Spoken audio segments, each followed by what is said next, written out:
why is it that you don't get tired? I'm not a human like you. That's all very well to say, David, but maybe you could give us a little breadcrumb, you know. I made myself into more than just a human like you.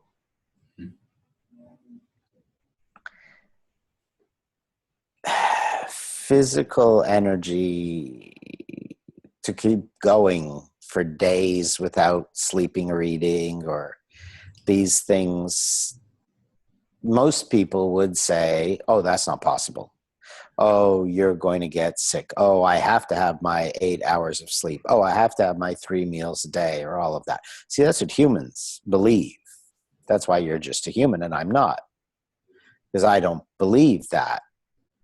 So I did things to prove that those are all lies. They're not true. You can go for, well, you can't go for too long without water. But you can go for weeks without food. You can go for days without sleep. Everything is a matter of what everything is a matter of what matters to you, right? And that's why, well, coincidentally, as so many things come out of me coincidentally, this exercise I just gave you, what matters in your life, right? So for me, what mattered in my life was no longer being limited to being a human. So I did the exercises and destroyed opinions, fixed opinions, such as, well, you have to sleep every day for so many hours or eat every day or any of this stuff. Everything is a matter of finding out the truth of what you can do to your body, what you can make your body do, rather than your body making you do. See, that's the difference. Humans, the body tells them or makes them do what the body wants them to do. But beings that are more than human tell the body what they want it to do. That's the difference. So you have, several things in that. A lot of physical training, which isn't to become stronger in the physical sense. It is to become stronger in the mental sense. The realization of the spark being in control.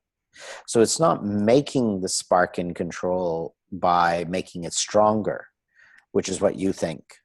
Rather, it is, you, all humans generally, rather it is in understanding what the spark is and can do, and eliminating the lies that you live with, the self-lies, like I have to have 8 hours sleep and stuff like that. So those are the sort of things. And I, as I said, coincidentally, this exercise I just sent you is, see, what I do is I'm always pondering, I'm always thinking, I'm constantly observing and thinking. And there's the difference is normal humans have subjective opinions. So they look at somebody and they get their opinion, oh, this is good, this is bad, whatever it is. And you form your opinions on other people. What I do is I look and I objectively observe without having ego or fixed opinion about the person. So if I see, for example, this fellow running through the airport, he's going like this. It's not being prejudiced to say, "Boy, is that gay?" It's an objective observation, okay?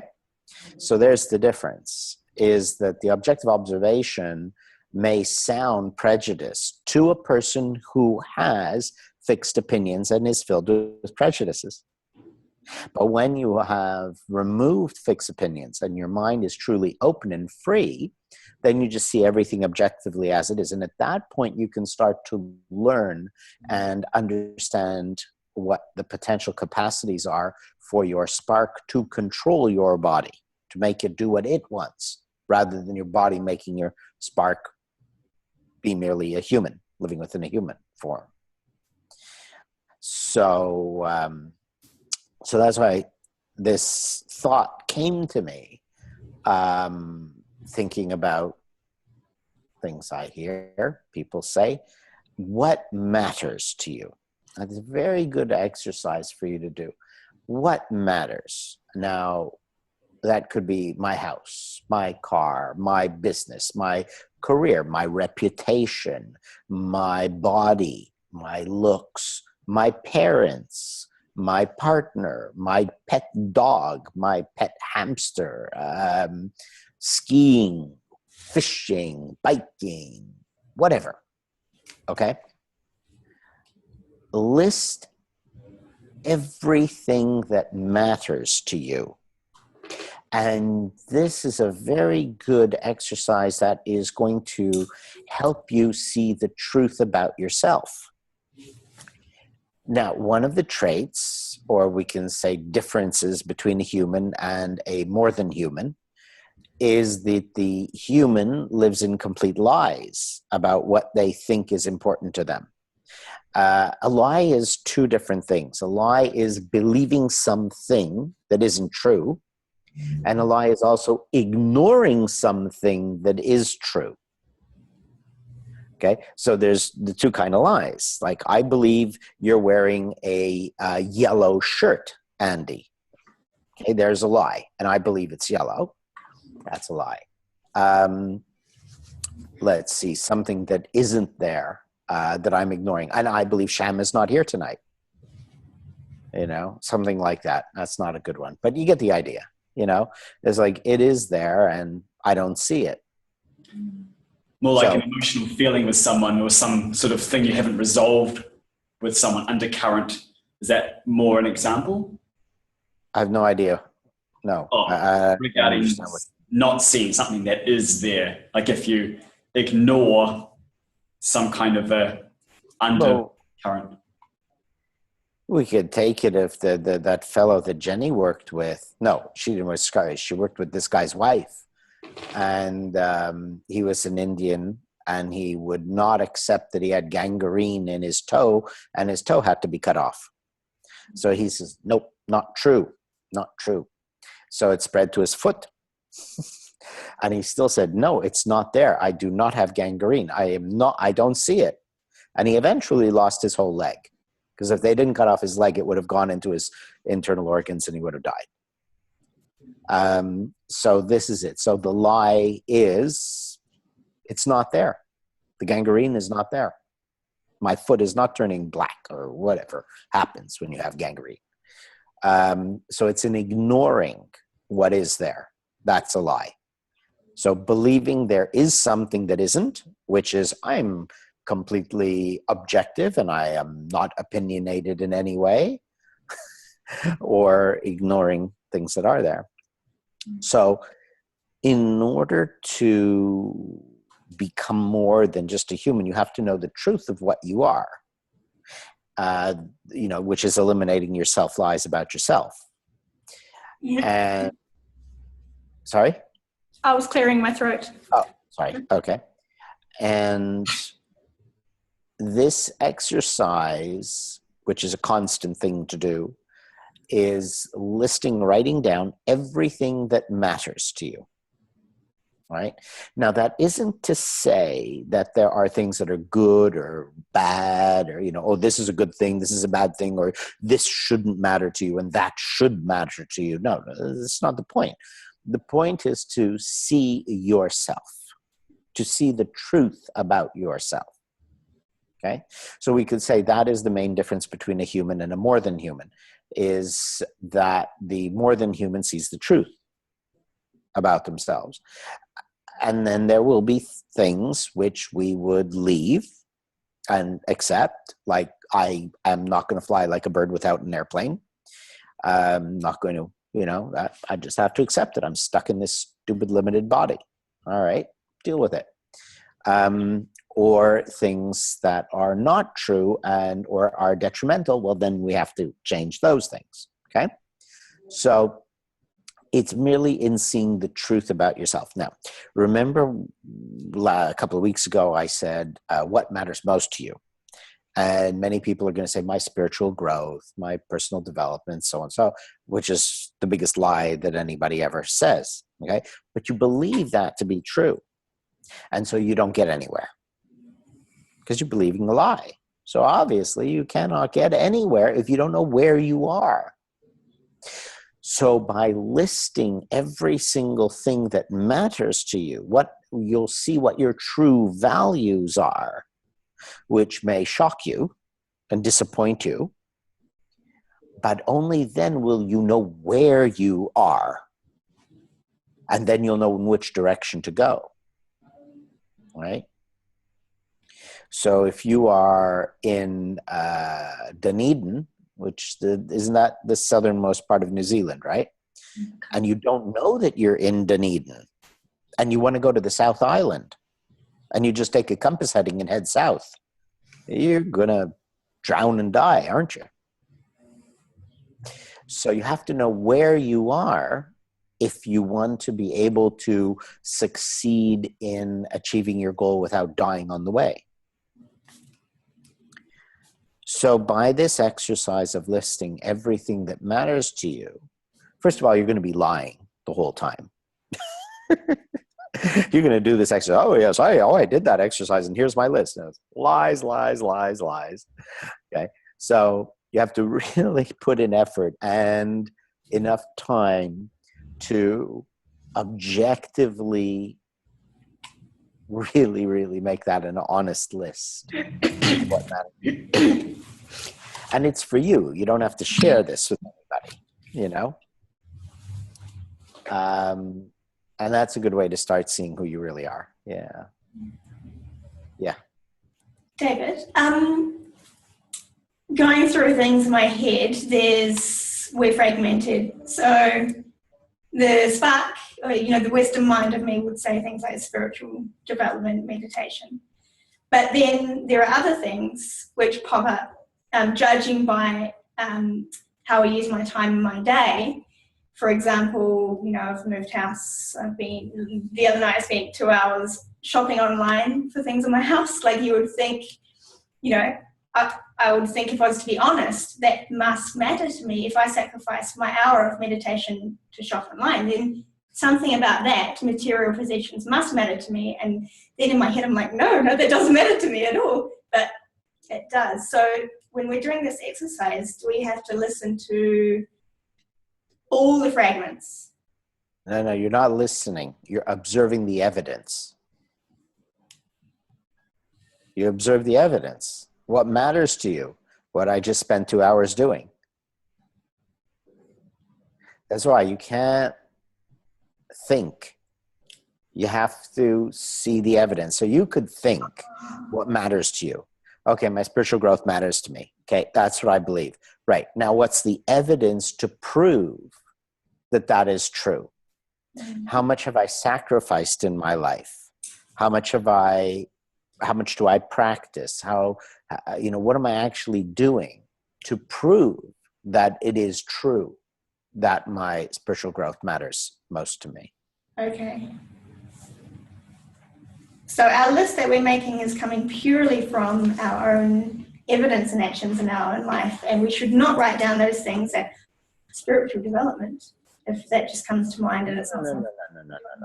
You write down whatever comes to mind.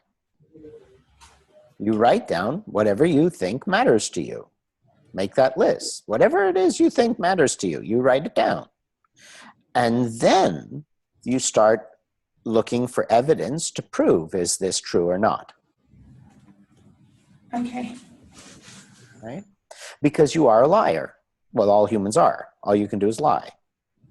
And you have to see that you lie and see the lies through evidence.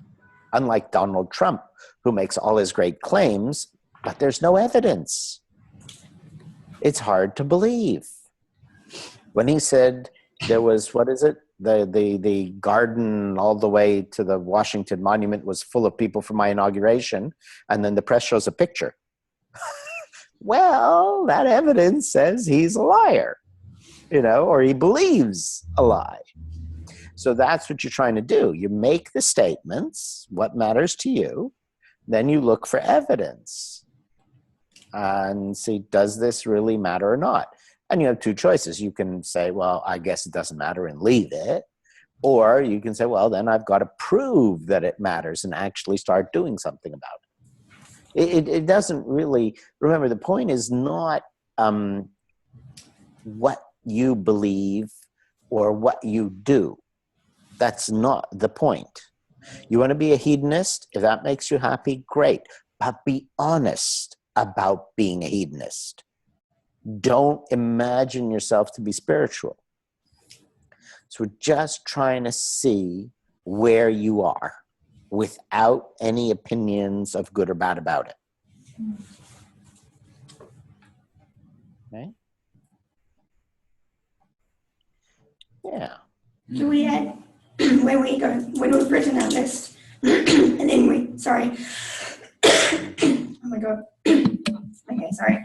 When we go through our list and we've written everything we can think of, then we go through and see, well, look at the evidence. Do we then, if we find something that actually there's no evidence to prove that this is important to me, should we highlight that? Like you said, we have to obviously put in more effort, or should we cross that off and write what we do in replacement of that so we can see the truth? Is there any use? That's very complicated.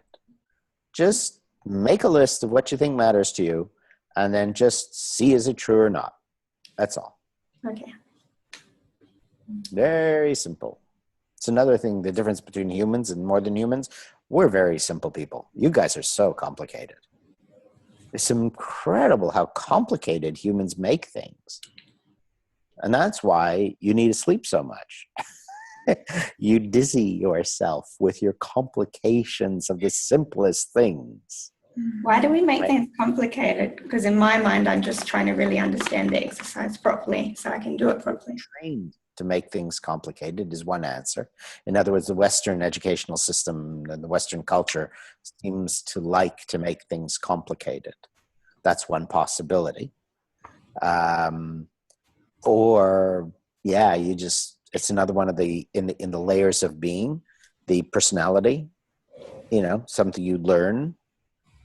It's cultural, learn from your parents. So those are some possibilities. Now I could go back to explain to you the formation or the creation of the human being and why you had to be created to be in this totally wasteful existence. But that may be a bit far-fetched for you, Oh. No, not from this side. Susan, happy to hear that. Yeah. What's that? David, sorry, I'm being facetious. If you're happy to share. You're designed to waste your time and your life. That's the way human mind is. The human mind, right? The ego mind, human side is designed so that you're easy to control. Very easy to control when you're too stupid to know which end is up. Yeah. Right? So humanity was just made that way to have all of these flaws so that you could be used for the purposes you were created to be used for. And so then the problem is that in order to be capable of continuing the human existence and be useful for the purpose you were created for, you had to have the spark. The spark had to be put in there. And then the thing is, with the spark, you're given some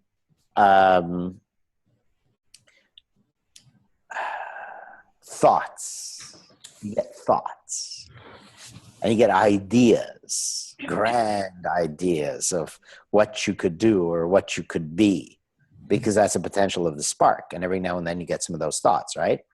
But then it comes up to deal with the level of the human mind, which has to translate those thoughts, which come from the spark, into something which the human mind can understand in your human existence in the material world. All right. So just as an example, people thought about flying before they invented the airplane. They thought about, so some humans were developed enough to figure out how we can fly and invented an airplane. So this is the thing, you'll get ideas, but then you don't really know how to translate that into your human life. And that's because the design of the human to keep you controllable is made that way. Now, you could, if you want to take a biblical reference, go to the Tower of Babel.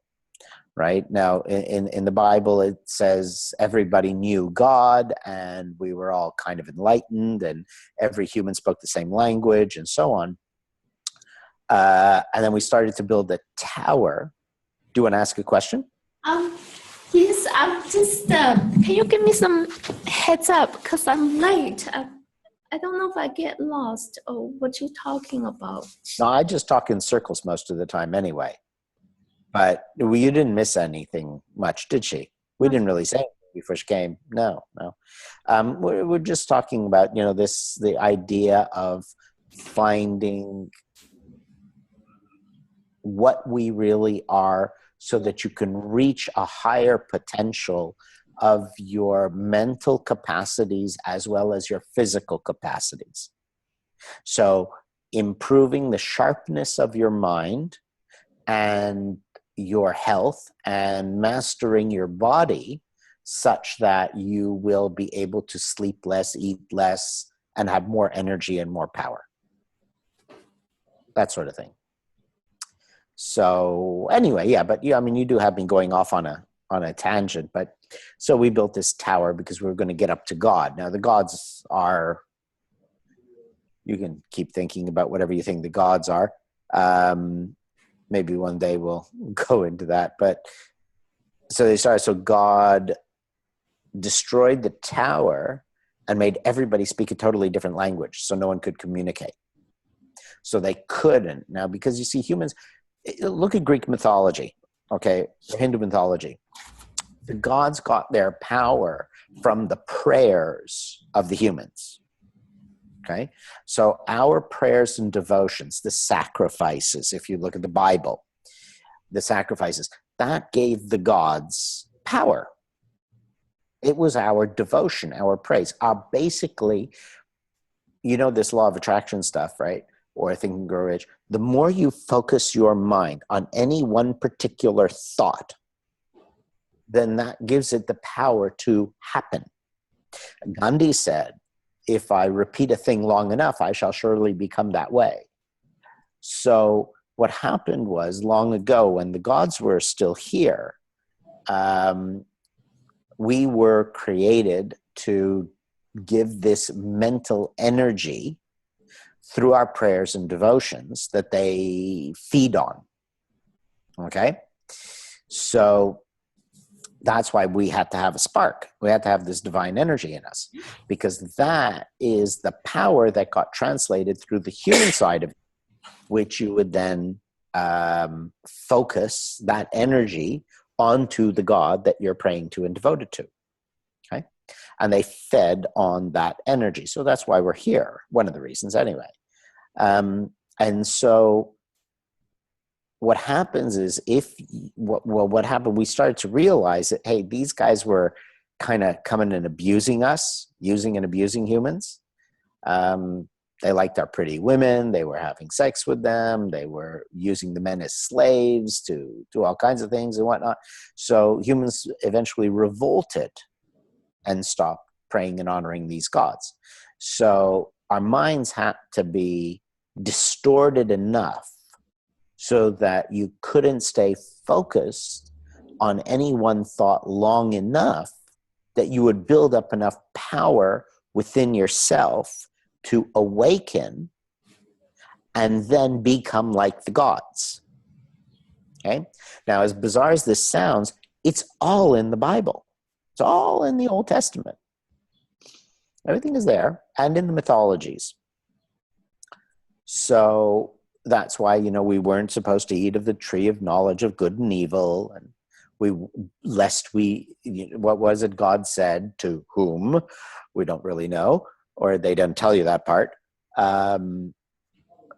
We can't let Adam and Eve eat from the tree of knowledge of good and evil lest they become like us, right? And from the tree of eternal life, lest they become like us. So in order to do that, we got kicked out of the garden. Now, you could say the Garden of Eden was a state of mental clarity. Kicked out is meaning our minds were then redesigned in a way to give us mental confusion.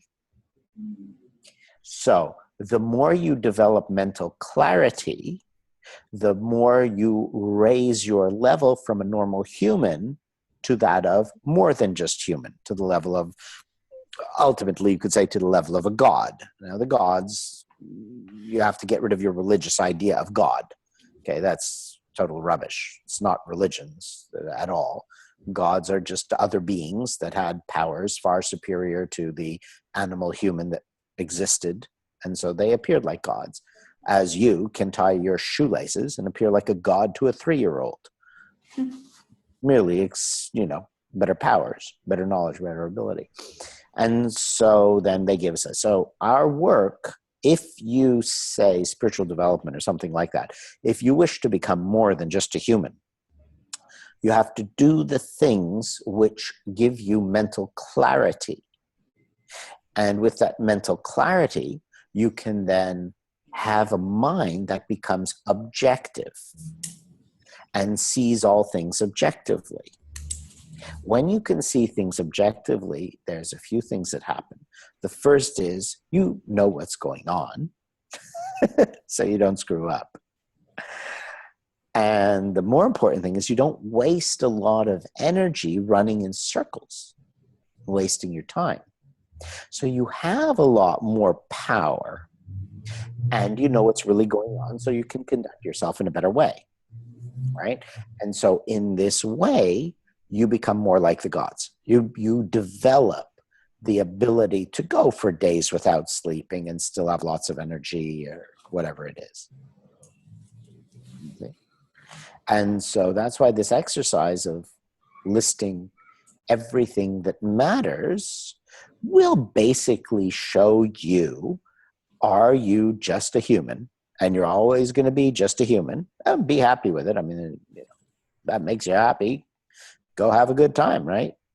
So, or what really matters to you?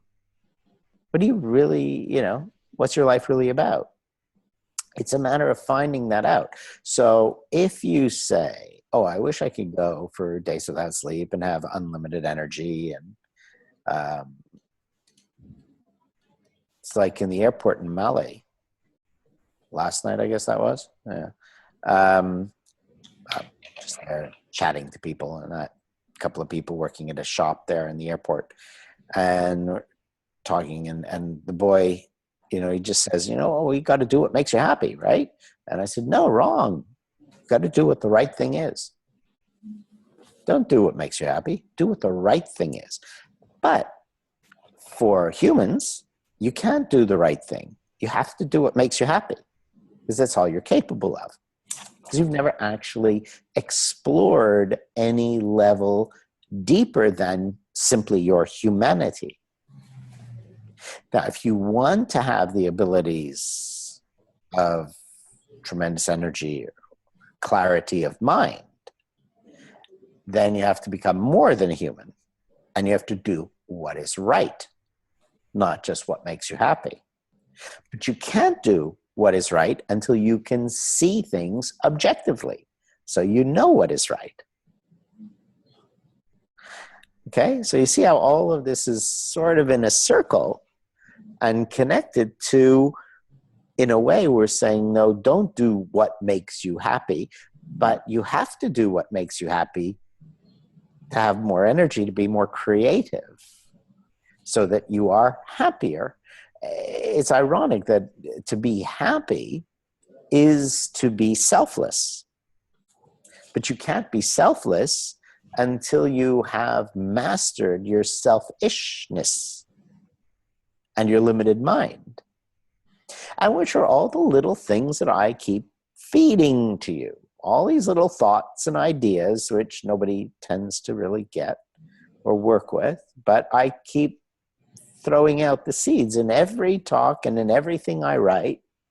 The seeds, the principles of how to become more than just a human, how to ignite the spark. Okay, so all prejudices, all opinions, the opinion of being prejudiced, all of this has to go, which means you have to say, oh, that's a fag, you know, oh, that person's gay, or that person's stupid, or Malaysians are dumb, because it's a fact. And there's always an exception to every rule. So that's a fact too. So you have to be able to see things as they are. I was sitting on a plane from KL to Penang, and I'm sitting next to, he had like 6 kids, okay? He's a Muslim. Sorry, Sham, but this was the terrorist, okay? He had the terrorist beard. You know the terrorist beard? It's this huge, long beard like this, and they shaved the mustache. Yeah, you know, so look at the terrorists. Look at those guys in Afghanistan, the Taliban guys. They shave the mustache, and they have this huge, thick, long beard. And he's got what appears to be 2 wives covered up. Their face is showing, but they seem like women about the same age. And then he had 4 little kids. So these 2 women were like, there's a big age difference to the eldest of his children. Okay. So typical stereotype terrorist Muslim Talibaner. Opens his mouth and he's talking. So Australian. All right. Aussie. He was an Aussie, born in Oz, speaks with an Aussie accent, talking to him as sweet and gentle, polite as any Aussie. So what are you? Are you a Muslim? Are you a terrorist? Or are you an Aussie? Right? So this is the thing we have to say, okay, objectively, sweet, gentle Aussie, but look how he lives and conducts his life. And you have to say, you know what? At this moment, at the right moment, this guy could easily flip into being a terrorist. Because despite being born in Aussie, he's very proud of his terrorism heritage. You know, this beard thing. Why can we say this is a terrorist? Because he's so hypocritical.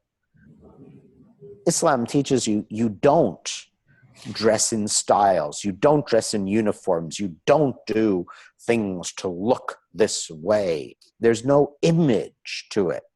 And yet he's got the terrorist beard. So, you know, so you look objectively.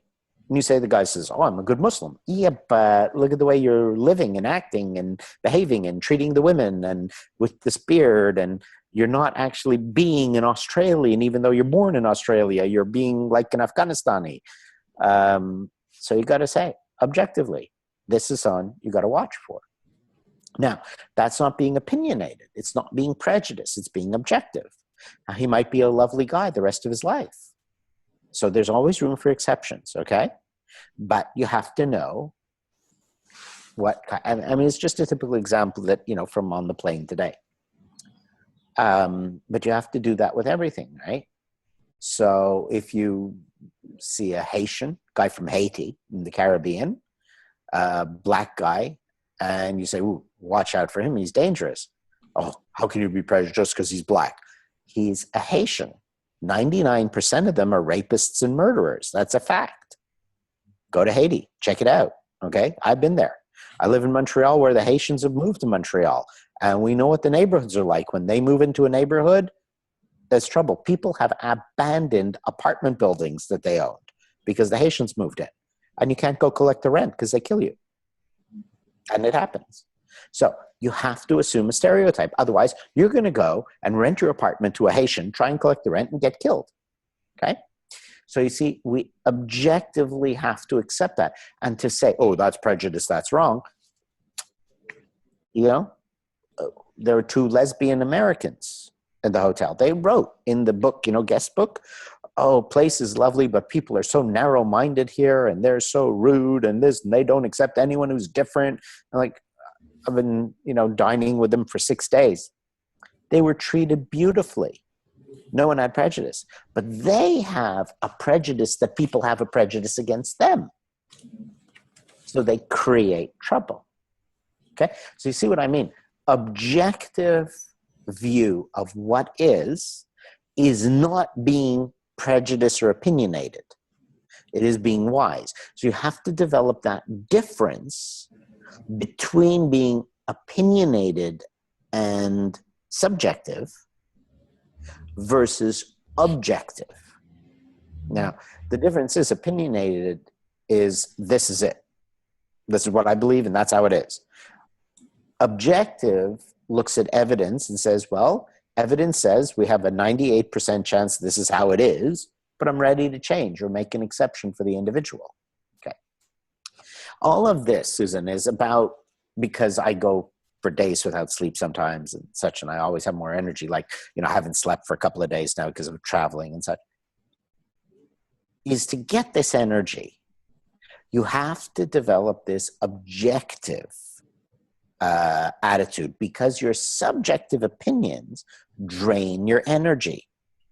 And the reason is subjective opinions are part of what came with the necessity to give you a confused mind. So your confused mind creates subjective opinions. And the thing is that makes you run in circles, mental circles. Now, the mental circles are what we call, or an expression in the physical science, active laziness, where you will spend 2 hours shopping for something you could have done in 5 minutes. I'm not saying you did, Crystal, but as example, I'm sure everyone knows that, wow, I just spent 3 hours doing something that really I didn't really do anything. Now, did I? So this is active laziness. And this comes from mind that is confused. And a confused mind stays confused by having subjective opinions. Because a subjective opinion is at times going to be wrong. But the human mind doesn't like to be wrong. So it justifies the fixed opinions.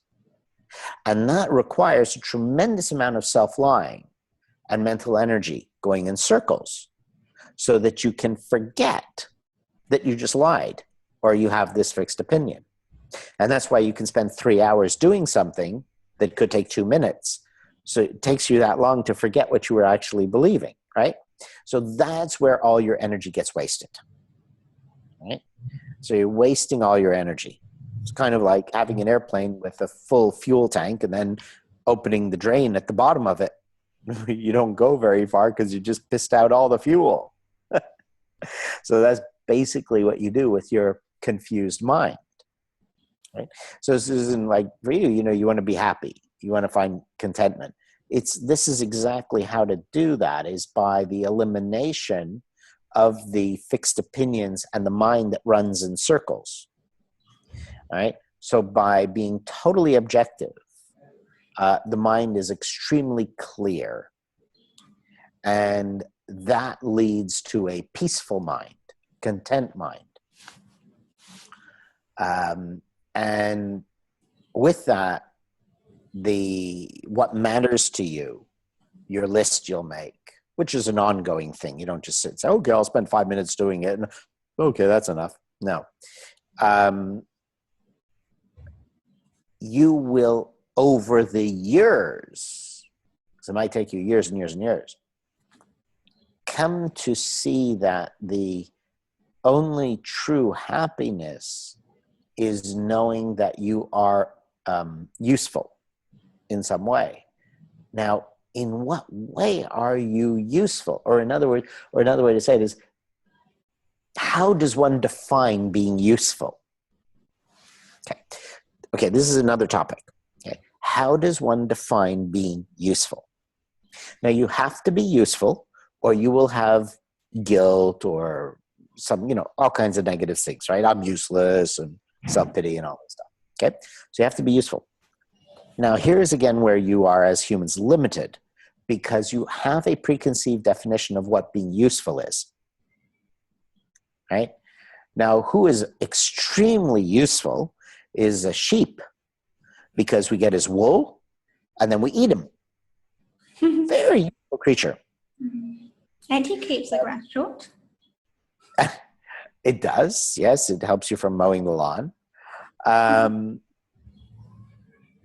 So, you know, I mean, if you got two sheep stalking together, oh boy, I feel so useful. I'm getting eaten tomorrow. You know, it's a bit strange, but it's true. So if you're saying, oh, I'm a vegetarian, we shouldn't kill animals. No, that's why we breed sheep and cows and whatnots. So finding where you are truly useful. And you can't do that till you list what matters to you. So you see where you're wasting your life. Okay? So, yeah. All right. Well, then, do you have any questions about that? Yeah, I did exactly what you described, and I was shopping in the mall, and I just needed one thing, and it could have taken 5 minutes, 10 minutes, and I spent a number of hours there, and it was a beautiful day, which is quite rare here, and I could have done any other thing that would have been more enjoyable or more productive, and I couldn't. It's like I couldn't leave. Like something was in control that, like, I knew I wanted to leave, but I couldn't leave until a certain time after that. And I don't know. That's far too vague to be useful. But then in a way it is useful, because being vague gives you the opportunity to develop clarity, because your mind wants to be vague so it doesn't attain clarity. Remember that the human being was created for the purpose of praising the gods, serving the gods. And in order to make sure that the human race stayed in the slave state, in other words, controllable, the mind had to be developed with the flaw of not being able to see things clearly. So there's a mechanism which makes you confused. So it is useful to see how, why, where you wasted your day in your confusion, if you can be clear about seeing this confusion and what got me to waste my day.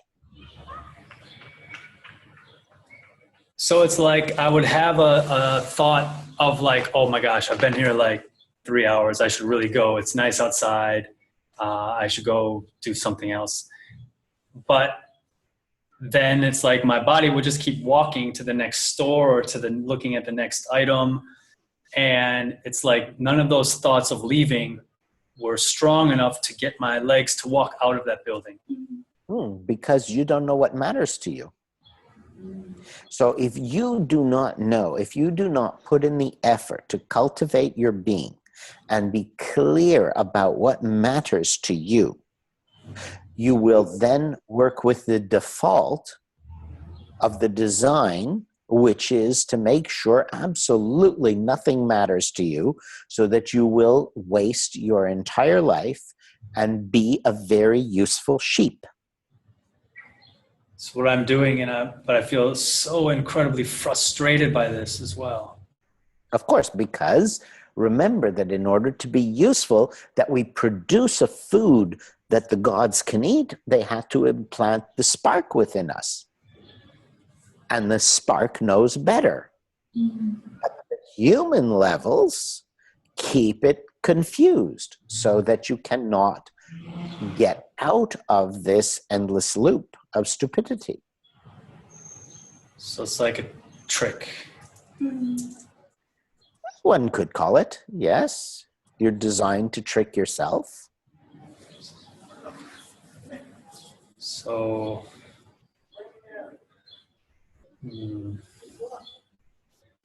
I can see how we're being controlled by other humans on the earth, like our governments, the whole called the system. But those humans or those systems are just using the mechanisms that were put there by some higher power. So really, No, it's a complete lie and a cop-out. I am not controlled by any government. Nobody controls me in the worldly sense that you say we're controlled by the government. I'm not controlled by any government. I made the sacrifices necessary to purchase my freedom, such that I have no human being who has the slightest control over me. Not a government, not a politician, not nothing. So you accept that lie because it's much easier to give in to that than to do the work to attain your freedom from this material level. And stay the same.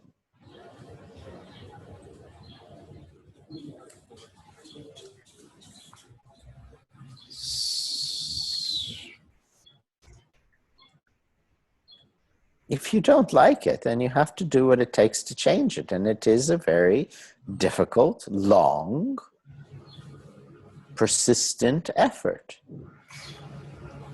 But I give you very simple exercises to make it far more palatable, easy to eat.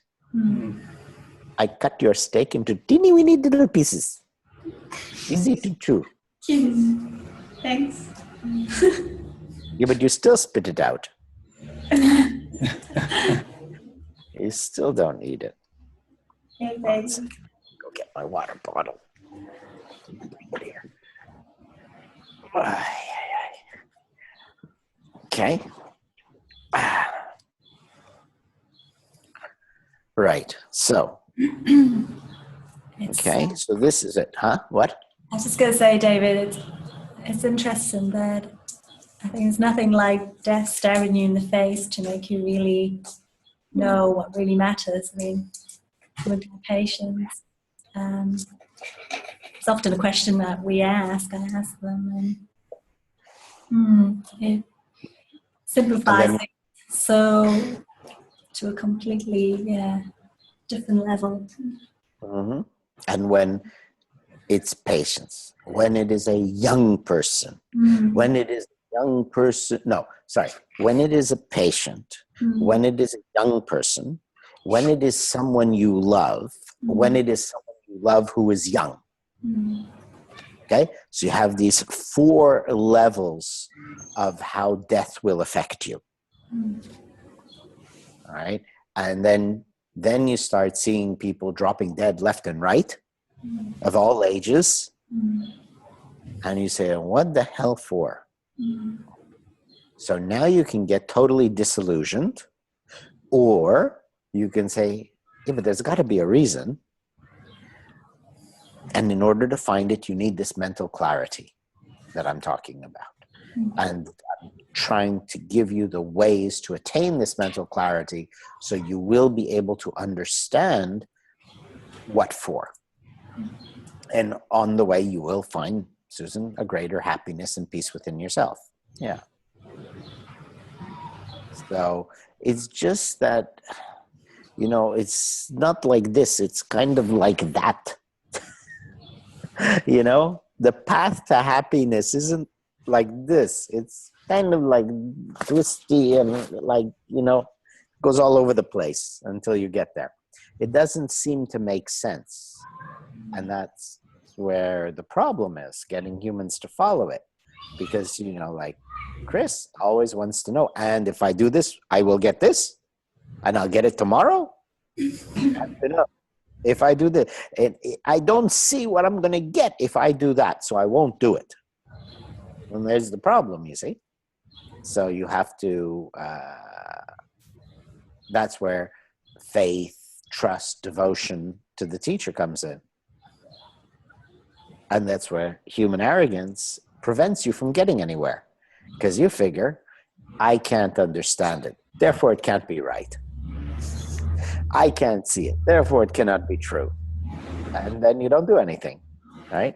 So there's your dilemma. That's why humans don't progress, because there's not the willingness to have the faith. And that's was the idea of ethics, ethicalism, is look, come on, it's so clear. You got to have faith in the ethics.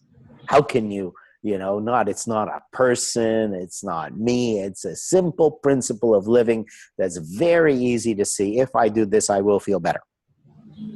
So I tried to create the ethics to give you something to have faith in. So then you have to ask yourself, now, I know I want this clarity. I know this ethics, very clear, very simple, is going to do it. Why don't I do it? What stops me from making these sacrifices and living in a way that I can see clearly on my own will give me exactly what I want? Why won't I do that? That's why today's exercise of listing what matters to you is so important.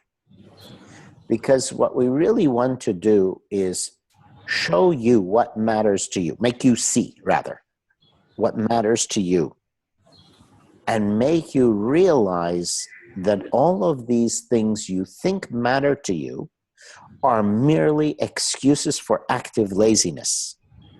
Did you understand, Susan? You know what this active laziness is now?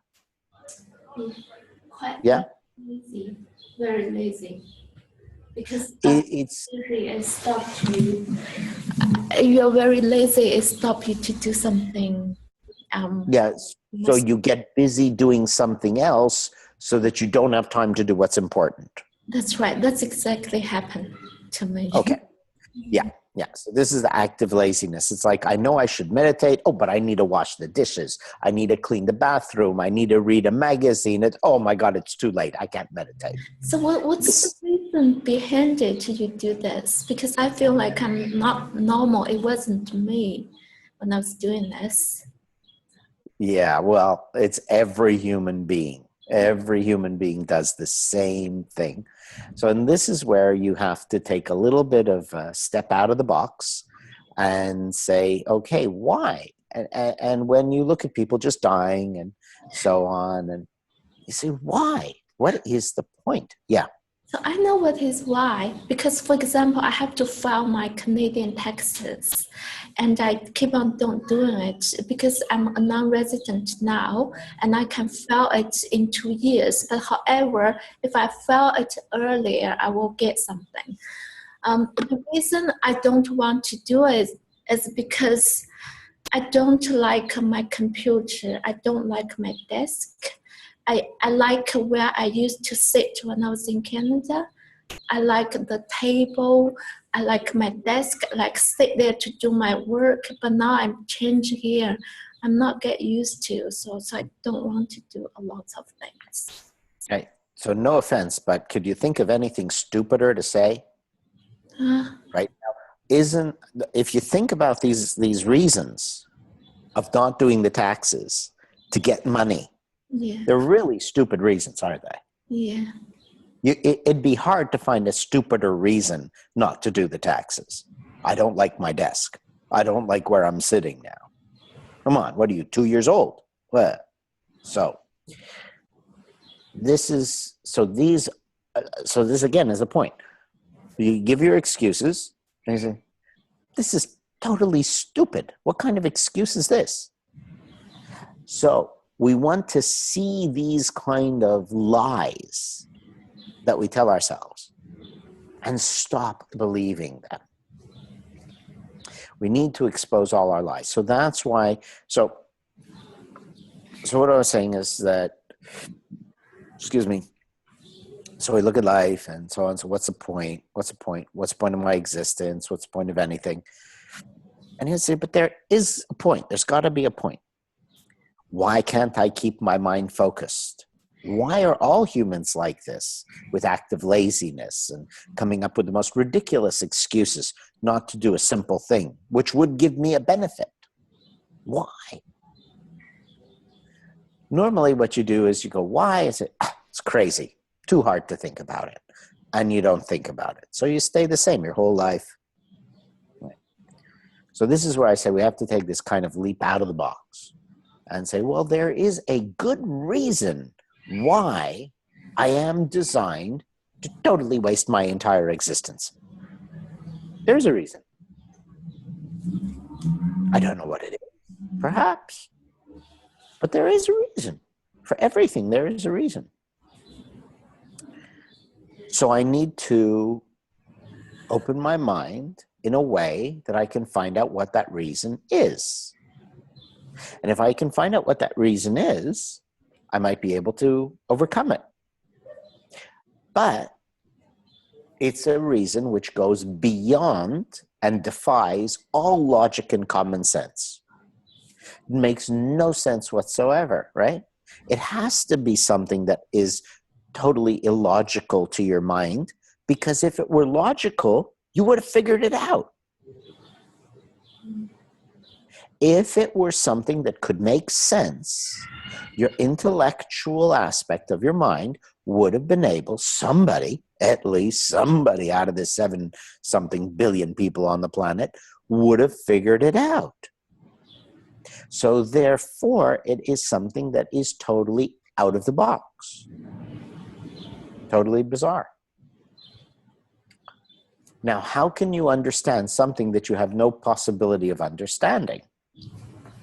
Is by developing the ability to understand it. So if you want to fix this problem, Susan and Chris and everybody, all you humans, you have to develop the ability to begin to understand the cause of the problem.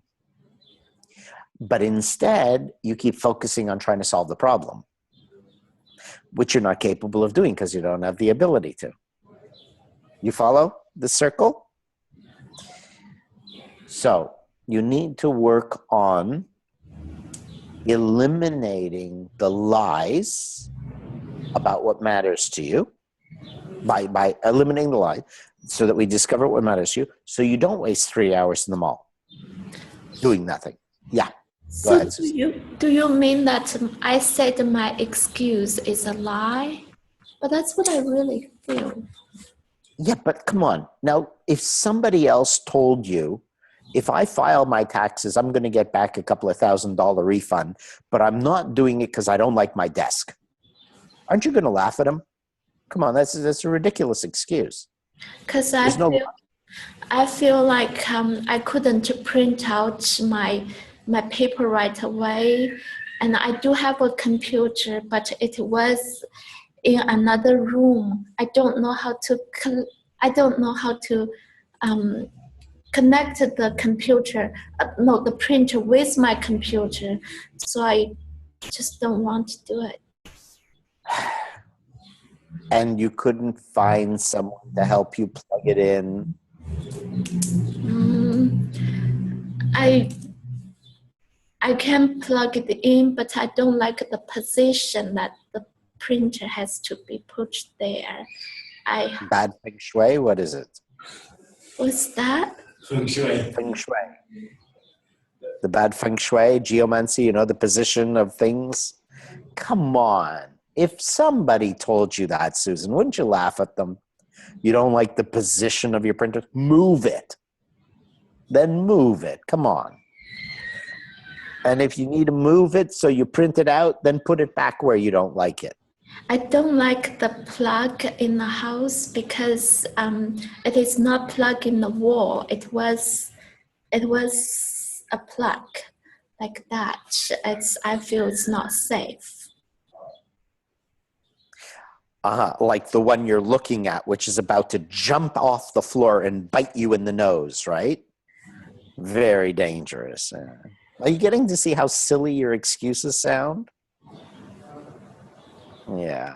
So this is the thing, we have to look and be honest with ourselves and stop using excuses which are just totally ridiculous, because they're just active laziness. It's just, I don't want to do it. Why? I don't know. And you may never figure out why. So then you just do it. No excuses. Get it done.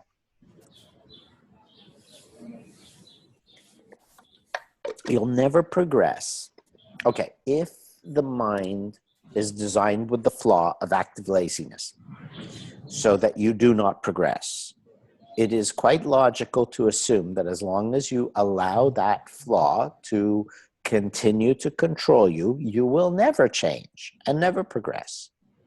So even if you cannot understand why it was put into the human mind, at least by overcoming it, you have the potential to understand it or progress.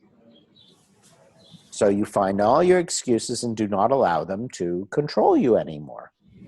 Just do what is in front of you. Get done what must be done. And in listing what matters to you, it should help you get more focused.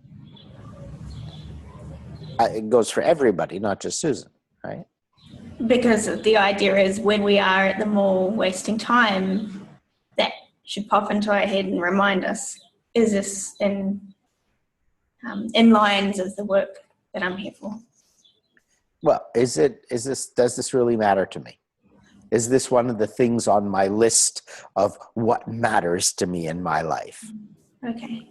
Right? Like, I'm sure that Chris would not say, I made my list of the 10 most important things on my life, and one of them is wasting 3 hours walking in circles in the mall. That's definitely something that's very important to me and matters to me. I'm sure that's not going to be on the list.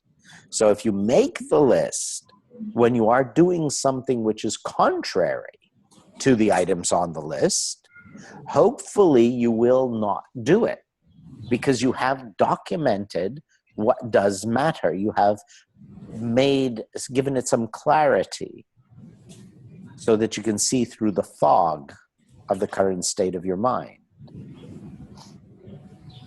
Thank you. Yeah.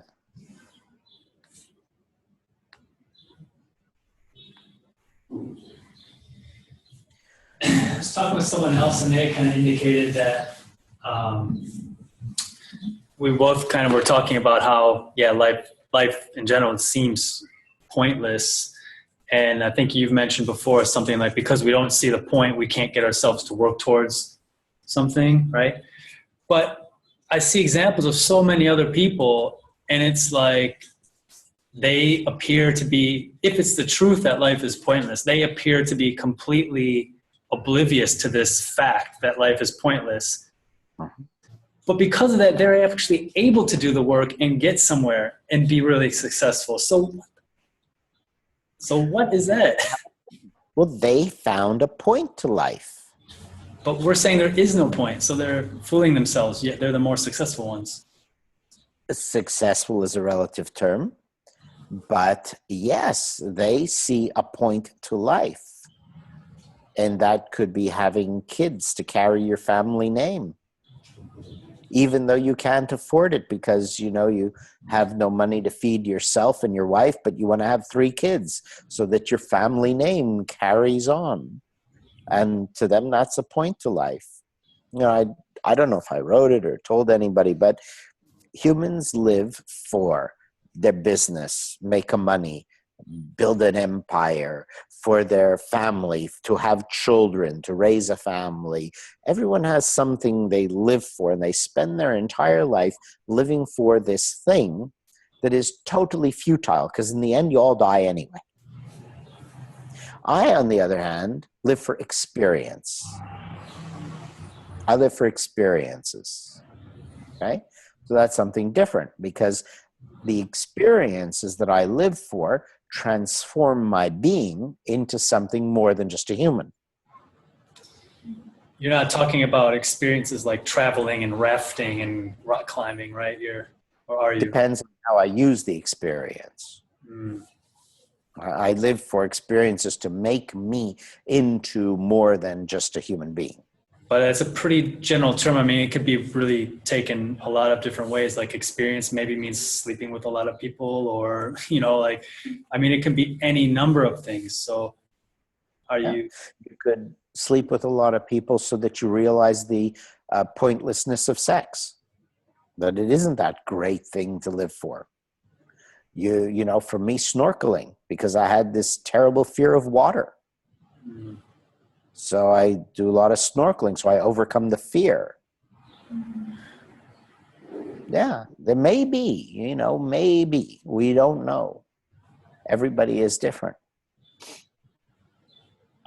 So experience is more to like push yourself, and I mean, I think you said raise your being, right? More than Transform. Yeah. transform. More than just like so many people just kind of collecting memories and stories to share, right?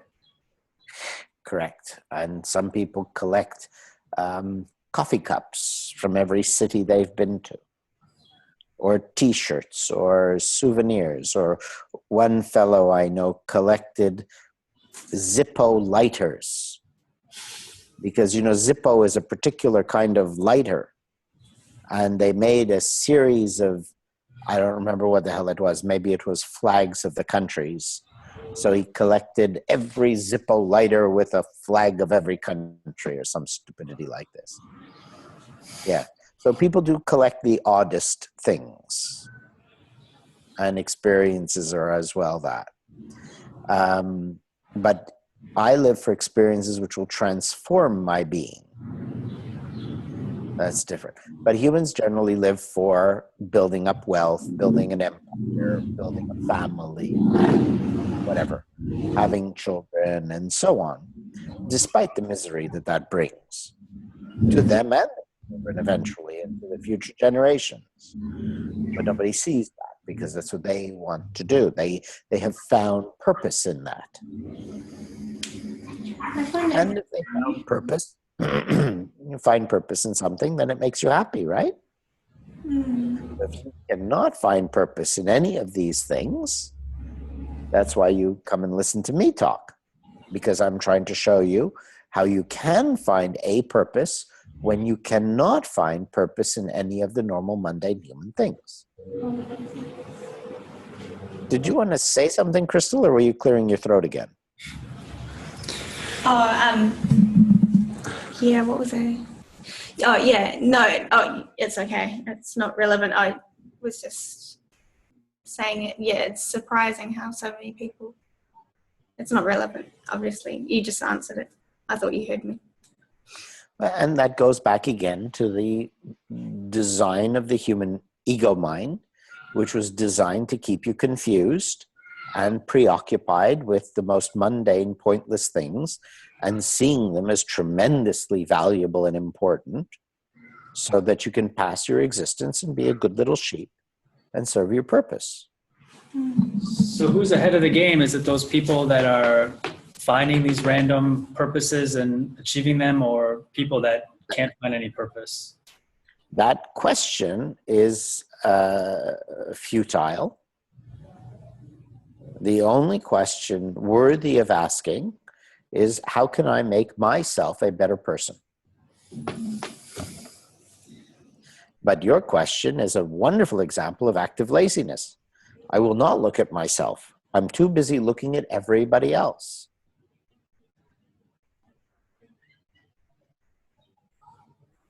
David, is there anything wrong, in your opinion, to having kids and making a family and, you know, what most people do, to choose that as a life? Well, that would be a matter of opinion, right or wrong.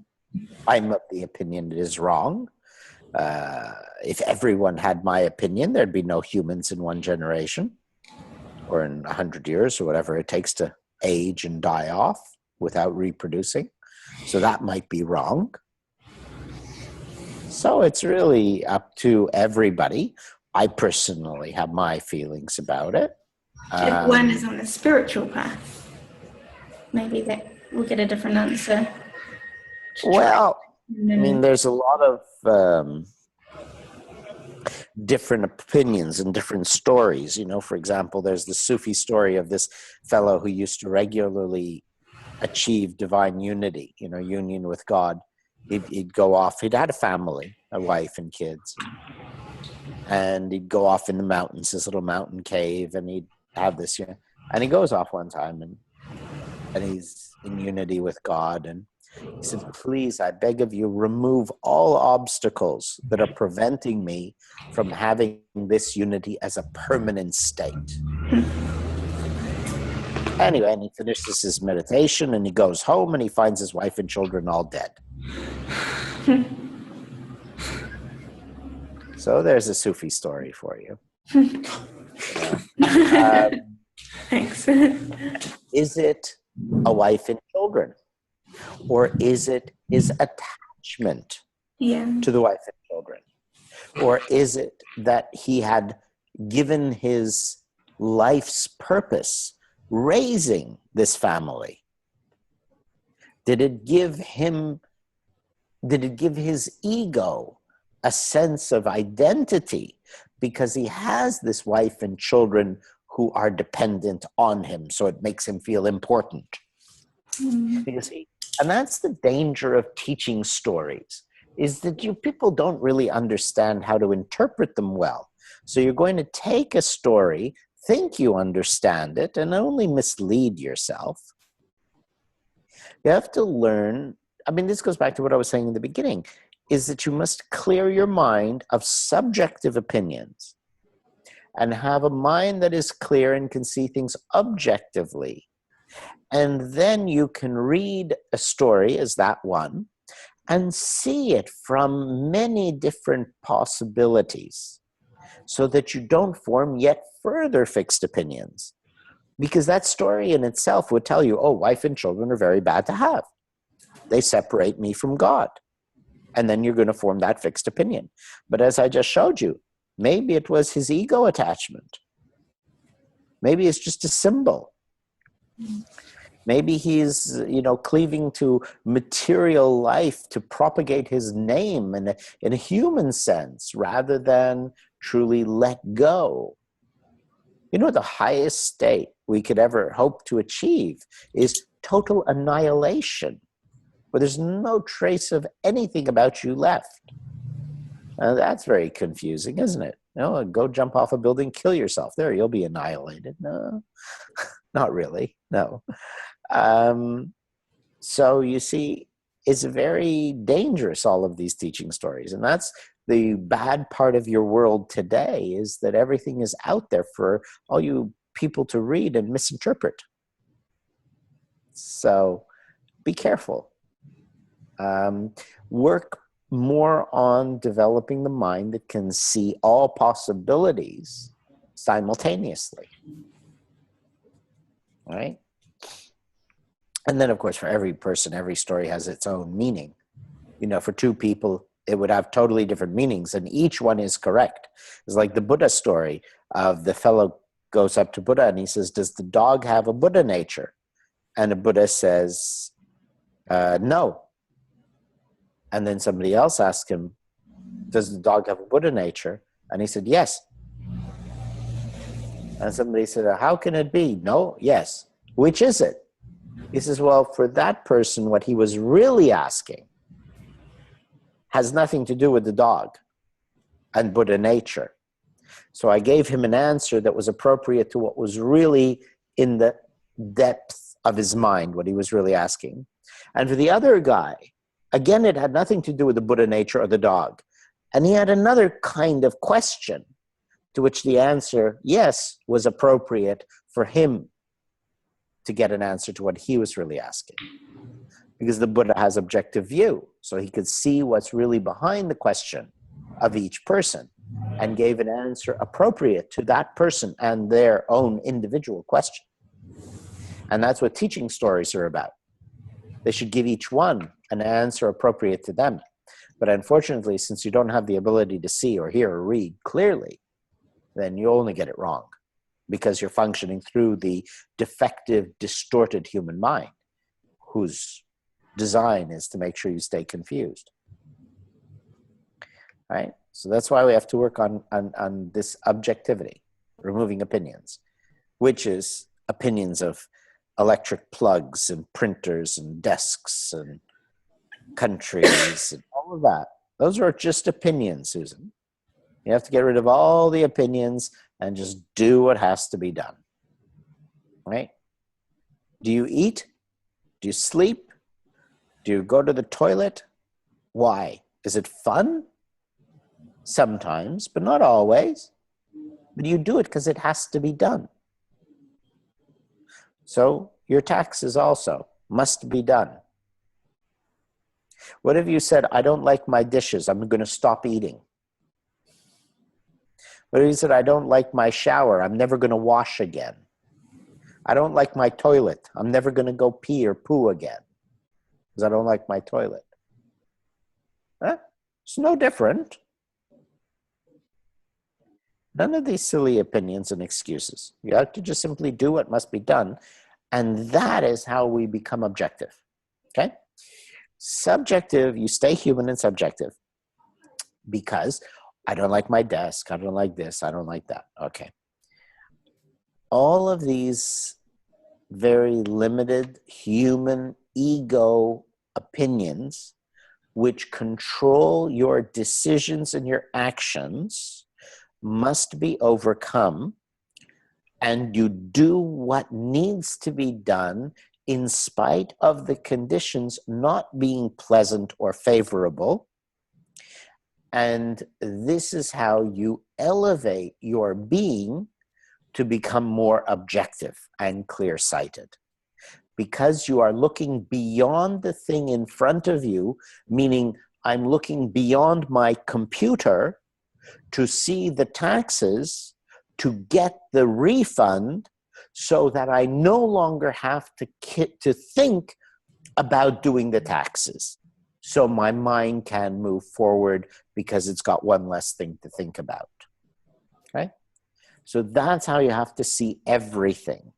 And if we see everything in that way and no longer let the limitations of the physical circumstances prevent us from doing what must be done, you are overcoming the confusion of the limited human mind.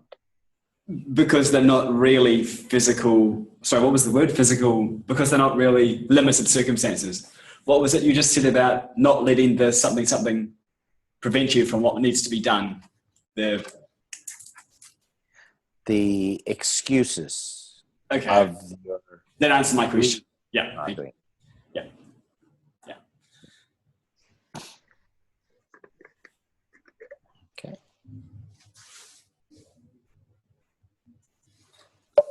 Can you give a nice, clear sentence, perhaps, sort of like a mantra, something that I can use like every event I do in the day to ask myself, does this really matter to me? You're really good at. I would not work it in that way. Rather, I would say, just do it. Okay, I've got to do something, and you're saying, does this really matter to me? Just do it.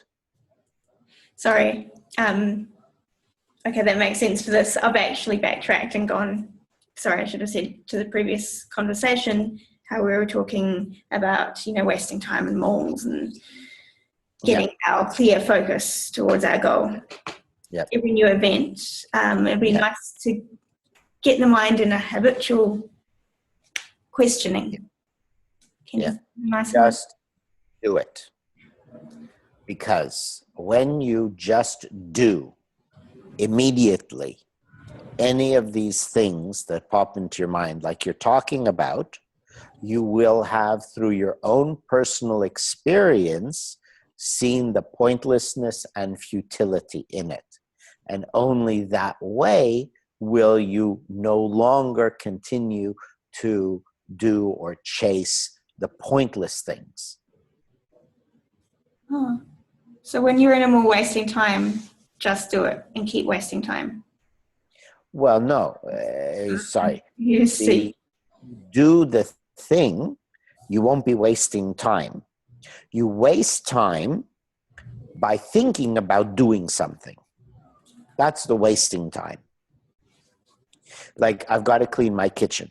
So I'm going to spend 2 hours online researching the best sponges and rags and cleaning materials. Okay? So that's the wasting time. But I need to clean my kitchen. Just go and clean your kitchen. If you have to write a note and you don't have a pen handy, use your eyeliner pencil. Just do it. Okay?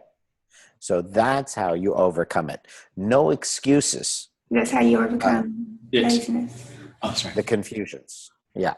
So when you're saying you want to know what really matters, then you just do everything immediately with whatever you have available to do it. And you will eventually find out what matters.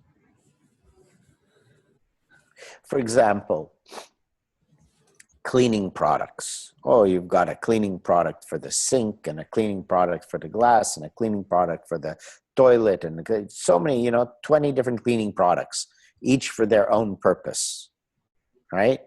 But honestly, Jif alone would probably do the job for everything, right? So this is what it is. So when you say, oh, I need to clean the glass, I only have Jif. I need to go to the store to buy glass cleaner. See? No, I need to clean the glass. What do I have in front of me? And just do it. All right? And then you'll know, does it really matter to have special glass cleaner? Or can I actually get things done with whatever I have in front of me? Okay, does that make sense now? Yeah, that's a good example for what we're talking about. I feel like maybe you weren't understanding me because I was actually asking a question about like the beginning of the talk. What you described now is very good, but thank you. But when Chris was saying, for example, he was wasting 3 hours in the mall, and I wasted 2 hours, on the internet when I should have been meditating. It would be really nice to get ourselves into a habitual, like a mantra, something that we apply in front of every event that we do each day to, like you said, write down all the questions to remind us of what really matters. So if I sit on the internet and start browsing or wasting time in a mall, ask myself what really matters. So my question is, do you have like a mantra or something that we can keep repeating every moment of the day to... Okay. I think I have a very good mantra. Just do it. When I should be meditating, I should just do it. When I go to the mall to pick up something, I should just do it. Get that thing. Sure. Instead of staying there for 3 hours. Okay. I understand how that relates now. Okay? Thank you. So when there's something to do, just do it. And don't do something else.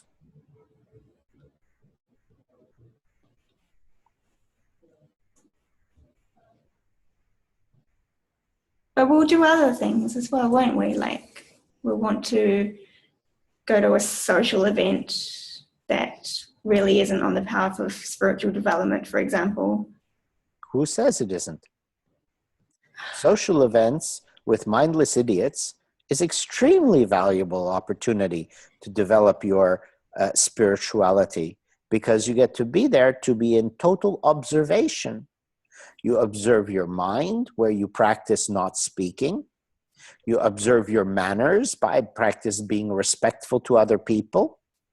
You master your ego by not trying to show off things, but rather to just sincerely listen to other people talking, inquire, and learn from them without you having to show.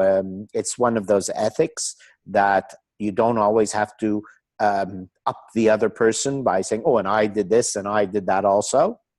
So you can restrain yourself there.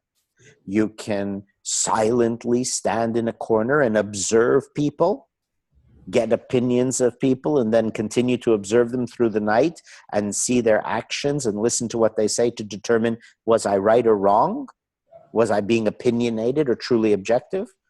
Mindless social events are tremendous places for spiritual development.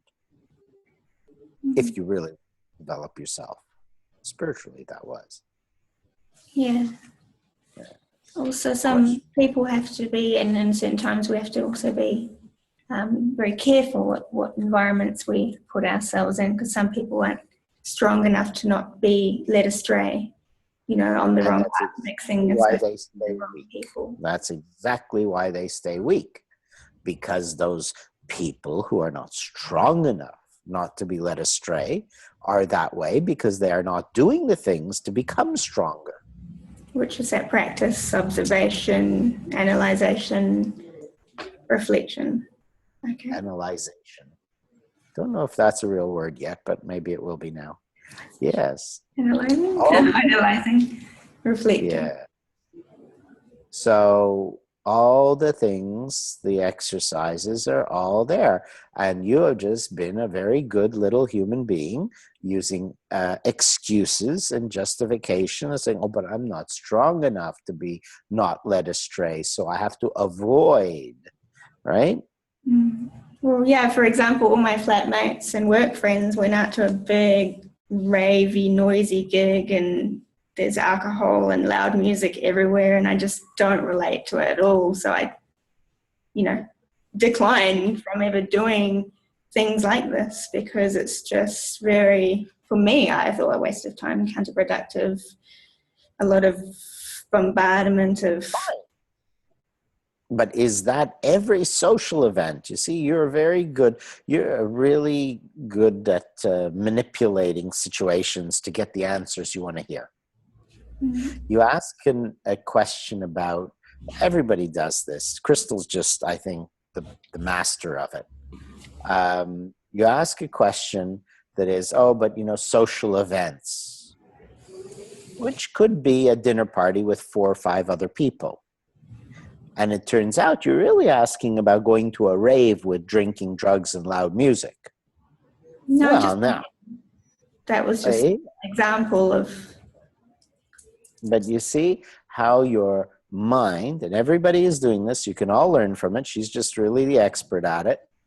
Keep yourself stuck, because you will ask a question in a way that will procure an answer that will not make sense to you.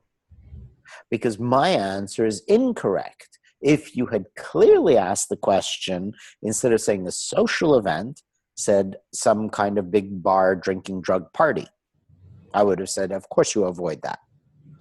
But you didn't say that. But that is what you were thinking. So in your mind, this big drinking drug party is what you are asking about. But the words that come out of your mouth are a social event. Yeah, in my mind, I actually did mean just in general, but you said we should be going to these things. So I just want some clarity. So I then don't agree that we should be going to all of these things. Okay. Anyway, clarity begins in your own mind. Ask questions clearly, and you get answers that are relevant. Right? So a social event, nice. Drinking, drug, loud music, no nice. Okay. But what has that got to do with if you're strong enough or not? So if you're strong enough, you can go anywhere. If you don't go anywhere, you don't get strong enough. Okay. So you see, there's no clear answer to your question. Everything comes down to what are you doing and what matters to you. So you could go to the big party with the intention of, I am going to go there and I am going to stay present and stay focused. And if it takes 10 minutes before I have to get out of there, whatever it is, and I will go there with the intention of doing certain exercises to become stronger. Mm-hmm. It's like going to a training ground, isn't it? Really? If you go Yes. with it. Correct. Everything is a training ground. Yeah. Everything is a training ground, yes. clarity in speech, clarity in your questions, clarity in your thoughts. So, speak precisely and concisely. When you ask questions, what is it exactly relating to? And don't take answers, portions out of a sentence. So if you ask about a social event, then you can ask a totally different question about a big party like that. Okay? Don't say, oh, but you said social event is good to go to. And they were going to this big party. Right? Totally different. So that's what you have to be careful of. What you're doing is that in your mind, you're mixing things up so that you can see me as flawed by saying something that makes no sense. Because on one hand, I say, yes, good to go to social events. And you're thinking about, oh, this rave party. Well, that's terrible. How could I go there? How could he say that's good to go to? So therefore, I don't have to listen to anything he says because he doesn't know what he's talking about. Okay? So this is what's going on in your mind. And that's what you do. And that prevents you from developing any ability to be focused. And that's what humans do. That's what your ex-boyfriend did. Found great ways to discredit any value I had to offer so he could go back to his drug habits. I see? Yes, Susan. I have a question because it took me a long time to think about what you just said about liars. And like if a person was told that she's always have wrong perceptions, not perception, wrong idea about a person, about what's really going on. That's how it relates to it is that so many lies like she saw. Like then how to get it right, how to train us to get it right. Okay. First thing is trust no one because everyone is living in lies. So if I'm a liar and I say you've got it wrong, then I'm lying. Maybe you've got it right. Okay. So the first thing is every human being is a liar and you should trust no one. Then we trust them enough to test it. So if I say you always, what is it they told you? You always get things wrong or misjudge people or whatever. Yeah. So then you say, okay, well, first of all, humans are liars, so they're possibly wrong about that. But I have to now test it and look at the evidence, right? People tell me I'm very ego, very arrogant. I always think I'm right. So I spend my life with my opinions and then following up to see, am I right or am I wrong? Kind of most of the time I'm right. Always works out the way I do. Well, you know, what I say happens, usually happens. Or how I think somebody is, usually they turn out to be that way.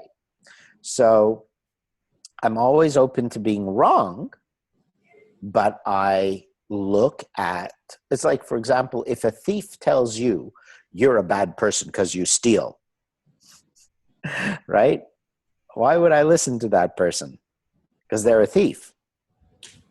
So if somebody is criticizing you for being arrogant or wrong, but they themselves are very arrogant and wrong most of the time, That's right. we don't need to listen to them. Yeah. But we do have to then say, I don't listen to what he said, but I am now going to take that information. In other words, separate the person who says you're wrong about how you judge people, get that person out and make it an objective statement that came from the heavens. And you just heard this voice, Susan, you're often wrong about judging people. I don't know who said that, But okay, let me check it out. And now I'll start observing. Am I right or am I wrong most of the time? Okay? So you separate the person, but take the thought and start observing it. Test it. Is it true or not? Find out for yourself. Yeah. Yeah. The person who said that is my sister. She always put me down. So Not maybe right. she's just jealous of you. Yeah. This is generally when people put someone else down, it's because they're jealous or scared, or envious or something like that. Maybe your parents liked you better than her, so she had to put you down so she'll feel better about herself. Anything is possible. So, but I'll bet that whatever she criticizes you for doing, she probably does that herself, right? That's right. Big nod for that one. Yeah. See, it's very easy to know what humans are like. Humans are an extremely simple creature. So if we know that she is doing it by pointing the finger at you, she alleviates feeling guilty herself. So we know she's wrong. Yeah. Most likely she is wrong. Yeah. So remember, all humans are liars and screwed up pieces of garbage. So why should I care what they think? Now let me just test it for myself and see if I think it or not. Yeah. Okay. What else?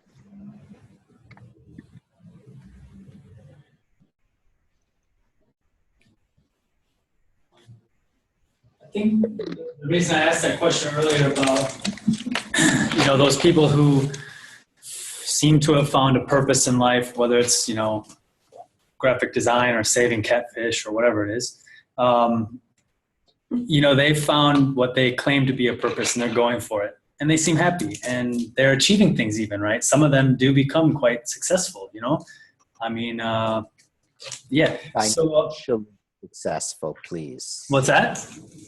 Specify. In what field are they successful? In what Well, aspect?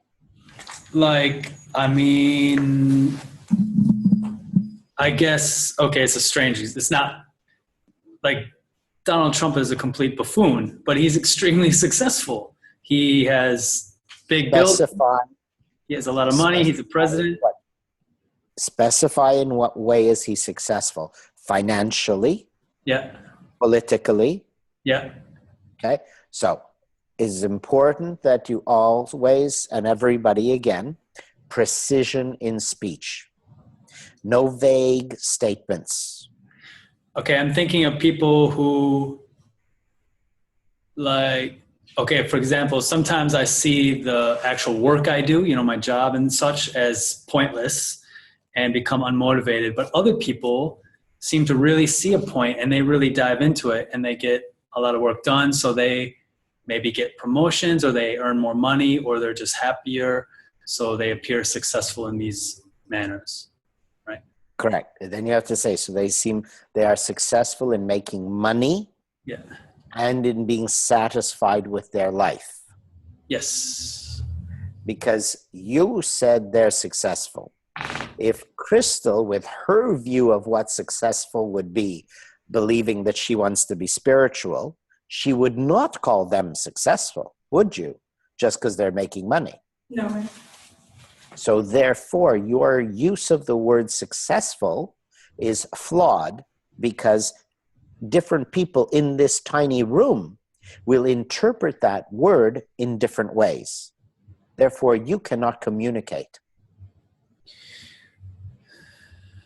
So I guess overall, I'm comparing it to someone like myself who doesn't see a point and therefore struggles to engage in this world with anything and achieve a level of anything, versus people who can engage, even if it's something I think is stupid, but they're advancing in that particular thing. So that's why I said, who's farther ahead? Meaning, okay, I'm sorry, it's a dumb question, ego maybe, but am I farther ahead in seeing that there's no point and purpose? And then should I do something from there? Or are they better off for just kind of picking one and going for it. This is why I'm harping on your definition of the word successful. Yeah. For you see, you have to, everybody, you must speak with precision such that everybody in a large crowd will all understand exactly what you mean. Now, if you can do that, then you will understand what you mean. But since you use the word successful and you wish to be successful, but your definition of success is different than their definition of success. In other words, what they're happy with in their life, then you only confuse yourself, because you're saying that success means making more money or being happy with what you're doing. So therefore, you're not successful because you're not happy with what you're doing or making money. And also be increasing your abilities so they're able to do things. Yeah. Yeah, but because you are not clear on what your definition of success is, then you doubt yourself because you are not doing what they are doing. And so therefore, if they are successful, you are not. Okay. But if we have precision in speech and to say success means whatever that is to you,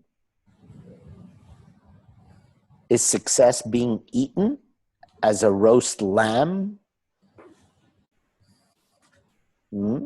So you have to be clear in your definition of words of success, because that is what is causing you problem right now. Because you're too vague with the word success. In other words, your limitation of the definition of success is money and more skills and better job. Okay? But if you would have other definitions of success, which is contentment, which is being a better person, which is harming no one, and you can say they're successful in their job and making money, and I am successful that I can go for a week without harming another human being, then you would not doubt yourself. And if you do not doubt yourself, you will begin to progress a lot better. That is actually part of the success that I see in those people, in that, like, for me, my unsuccessfulness is giving in to like negative emotions, being a grumpy person. But I see those people as having overcome that as well. And that is part of what I see in them. In appearance, maybe. All right.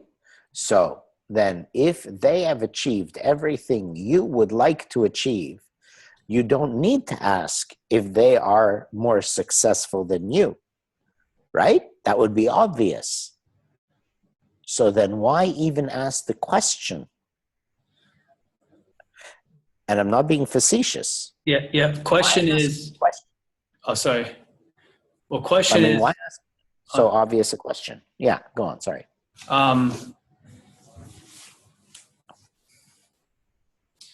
Question is, should we just then work harder to find something and pick something that we can devote to, even if it's, I guess, one of these seemingly silly things? Or is there a different path to take for someone who sees that everything is pointless? How could you devote to something you consider silly? It's impossible. And this is why I gave you that exercise now. Spend your time listing what really matters in your life. Okay. All right? And you might find saving the catfish really matters. Or you might find being an activist really matters. You might, who knows? But your question shows that you're not really open-minded because I gave you the answer in the exercise, today's exercise. List what really matters. And yet, you are now asking me, what do I do when I've just spent almost 2 hours telling you? So that's why I say you've got to begin with opening your mind, breaking the patterns, stopping doing all the things that humans do, which occupy their mind and fill it with fixed opinions, so that instead of sitting here for 2 hours and not listening to what I have said, you would have actually absorbed something. So now we can ask, again, a serious question, not a rhetorical one, but why is it you will come here week after week and sit there for hours and actually not listen to a word I say? So what really matters? To just find a way to pass a couple of hours on a Sunday evening? Or to actually change something in your life? Or to whatever, right? So there's got to be a reason. Why? What is it that matters to you? Then you might find the reason that you continue. And with that, you might find some form of happiness. You know, it's a fascinating one. I bet Sham and maybe Susan will be the only ones who understand this, is that I ask people, would you rather have $10 million or be happy?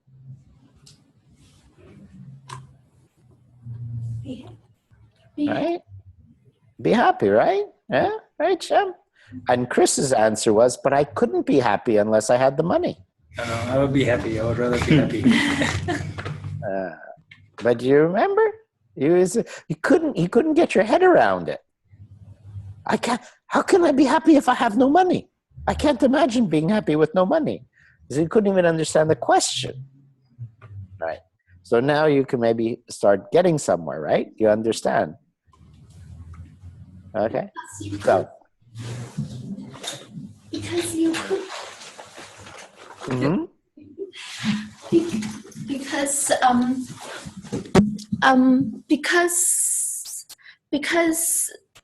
Because money really didn't make you happy.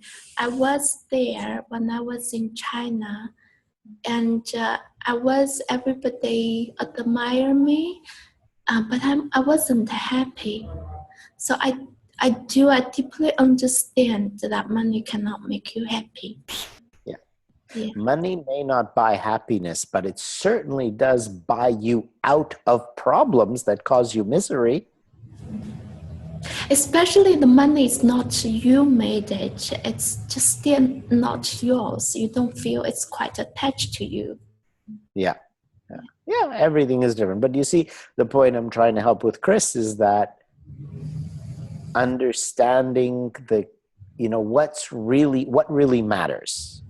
The happiness or the so-called success, because you're still too fixated on the appearance of other people instead of yourself.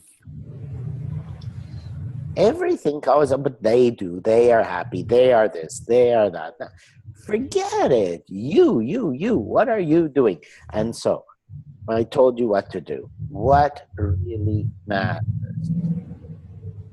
And maybe that will lead you to something to do. Cool. Thank you.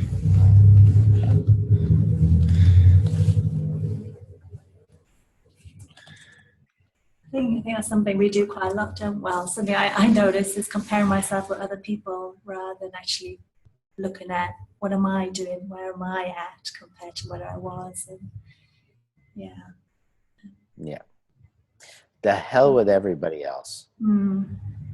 Yeah. The hell with what they think. The hell with what they do. The hell with what they have. The hell with every single human being on the planet. Forget them. Fuck them all. Just you. What are you doing? What are you doing every day? That's what ethicalism is about. What are you doing today? Or what did you do today?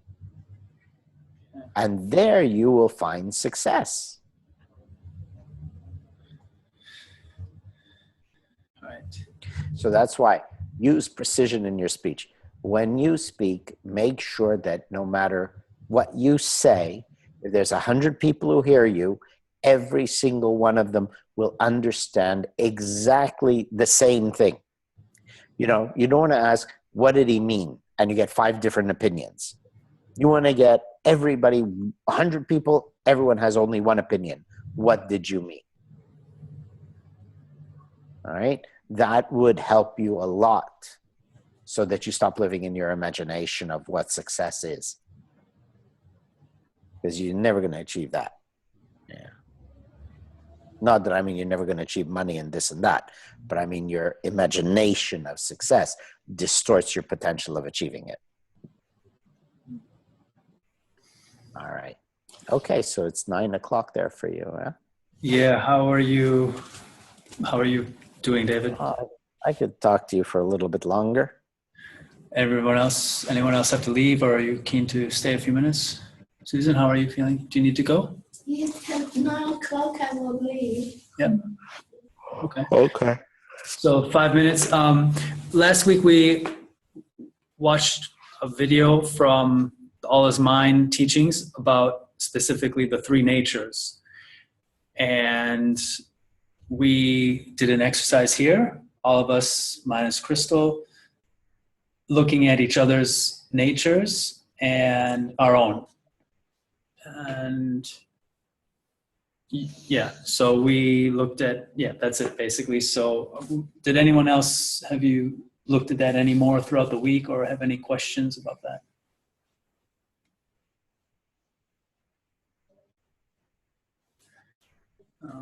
I guess one question that came up from that evening, we were guessing each other's ratio of, movement center, emotional and intellectual. And there was an inclination to associate a percentage, as in it was mastery was 100. Obviously not because it adds up to 100, but mastery was higher, and the lower percentage meant that we had a lot of work to do to build it up to a higher percentage. Is that faulty? Yeah. That's faulty.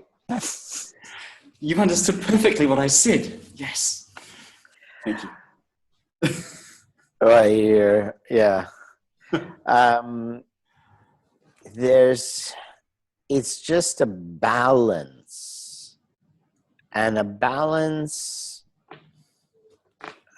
I can see the picture, but how do I explain it to you?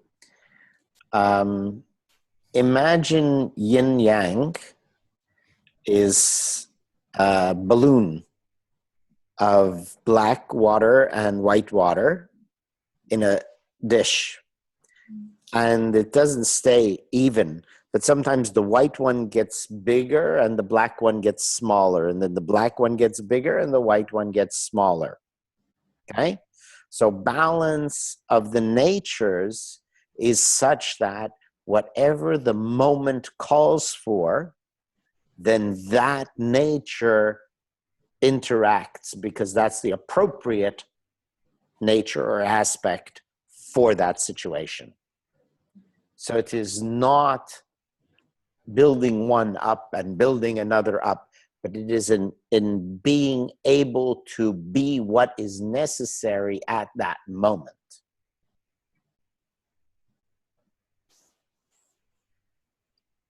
All right? So it's not a linear development. So if you find that you're generally always reacting emotionally to any situation, you have to just merely be aware of the situation moment to moment, and be aware that you will probably be reacting emotionally when it is kind of an intellectual, objective situation. So I've got to kind of watch out for that and not react with emotions, or, whatever. Usually I'm going to be analytical, but sometimes this is better to be more emotional. But like Buddha, does a dog have a Buddha nature? Yes, no. Right? So there's no percentages, no linear definition. Balance means you could be 100% of anything at any time, depending on what you need or what the situation calls for, I mean. Okay? Does that make more sense? So we've developed sufficient strength in each of the three categories and sufficient awareness of what situation is requiring of the three, and we can use that one in each one. Yeah, and it has to be kind of automatic, right? Very fast. Yeah, automatic, instinctive. Yeah. It's to be present, and you get to be present by observing how you are not present most of the time. Does that make sense? You see where you fail, and the more you see where you fail, the better chance you have of correcting your failure.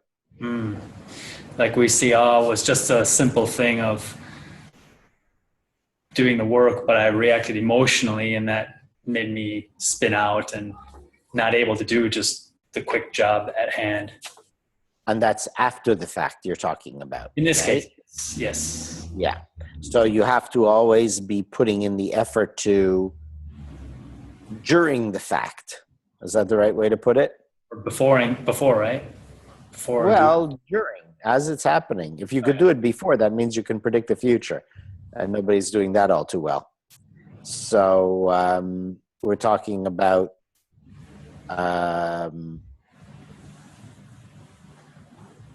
when things are happening at that moment, to know what the right thing to do is right then and there. And that's the situation, then that's the people involved, that's all kinds of things. And sometimes an emotional situation calls for a very intellectual response. If somebody has a great fear, an irrational fear, you don't react emotionally and coddle them. You slap them across the side of their head and say, "Wake up, you idiot." Right? Sometimes it's not the situation in appearance. Sometimes it's the opposite of what appears to be the situation. You know, like children, when a young child falls down, they're walking, they fall down, and they're not really hurt. They just look up at the parents first to see what the parents' reaction is. And if the parents go, "Oh, are you okay?" they start crying. But if the parents go, "Oh, all right, come on, get up, let's go," kid doesn't cry. So what is the right response? Same thing. Kids walking, falls down, hurts their knee. Is it to be emotional or is it to be intellectual or moving? Same situation. What's the right response? That is what you're trying to work on.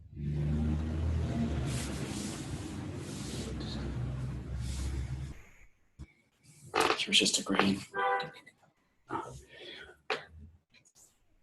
Gotta go. All right, don't worry about it. We can stop now. I had another question about the ethics, ethic number 20. Part of it says, make time to rest the mind, body, and soul. Probably I should read the whole thing, right? Okay, sorry. It'll take me just 30 seconds if someone else has another question. I'll find it if you want to. Oh, I hear you.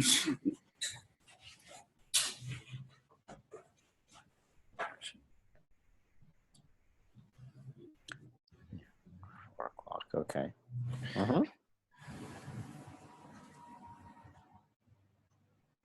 No, not finding. It's just the website is, or the internet is. Age 20. So you can show appreciation for everything. No, sorry, that's the wrong one. Let's change Do the you want to look website is the reference. Okay, I've got it here. It's eat and live healthy. So exercise and eat well. Health is greater than wealth. Make time to rest your mind, body, and soul. Stress and pent-up frustration will lead to ill health, and that is usually for something which in the long term is irrelevant. Living healthy requires discipline, and discipline is always good to have. At the risk of being a really dumb question, in this, where I am in life, I feel like I'm just jumping from thing to thing and constantly on the go. Make time to rest your mind and body. Okay, I think I understand that, but make time to rest your soul. Like, I think I just don't even know what that means at the moment. Just can you explain, please, or give example? Go on Sunday for a walk in the forest and just sit in the forest, or go for a walk in nature without your phone. You know, just something that is not intellectual or emotional or anything. Something that's just totally sit there and breathe sort of thing. Meditate, whatever, but go for a walk in nature. Yeah. Your soul, okay, I hear you. It's not that the soul is busy, that you want to give it time to rest. Like you move your body and you're jogging, you need to give your body time to sit down and catch your breath. No, that's what you're thinking, right? That the soul is busy. I need to give it a chance to sit down and catch its breath. Okay, that's not it. To rest the soul, what tires the soul is your busy mind, your negative emotions, your guilt, your, oh, they're successful, I'm not. That is what tires the soul. So rest the soul means stop doing these intellectual circles and emotional self-pity and frustrations, which is the way your soul is tiring your soul, straining your soul. Okay? So just stop all your miserable self-pity, negative emotion stuff, and intellectual going in circles. All right? Yeah. So it's enough? Thank you. Yeah, absolutely. So you're away for a couple more weeks, possibly back in. I'm here. I leave on the 1st. Oh, no, that's true. Next weekend I'm away. Yeah, I forgot about that. Okay. Sorry, I'm away next Saturday and Sunday, and then I'm back one more time, and then I leave on the 1st, right? Right. We also, just very quick, but we also did the lucid waking exercise. Mm-hmm. And that we set out a chunk of time, 30, 40 minutes, and we just did only that thing. But that is probably something, is that something we can just more or less kind of do throughout the day? Like right now, I can even just be mindful of all the senses and be present. And it seems like it's being present with all the senses, like what I'm feeling right now. And it's the absence of going into the mind, thinking of the past or future or analyzing or anything, right? Is it also that as well? The mind component out of it. You can only be here or there. Yeah. So either you're here paying attention or you're there thinking about. Right. So as we go through the whole day, though, we could be like, I feel this pencil in my hand as I'm writing. I can hear the charcoal on the paper as I'm writing, or I can hear those 6 conversations. Always that, right? Just practice as much as you can.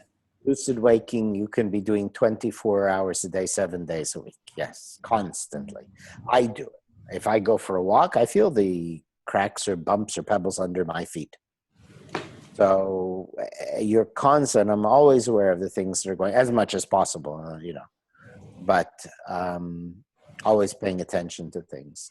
Be like Jason Bourne, great CIA, whatever he is.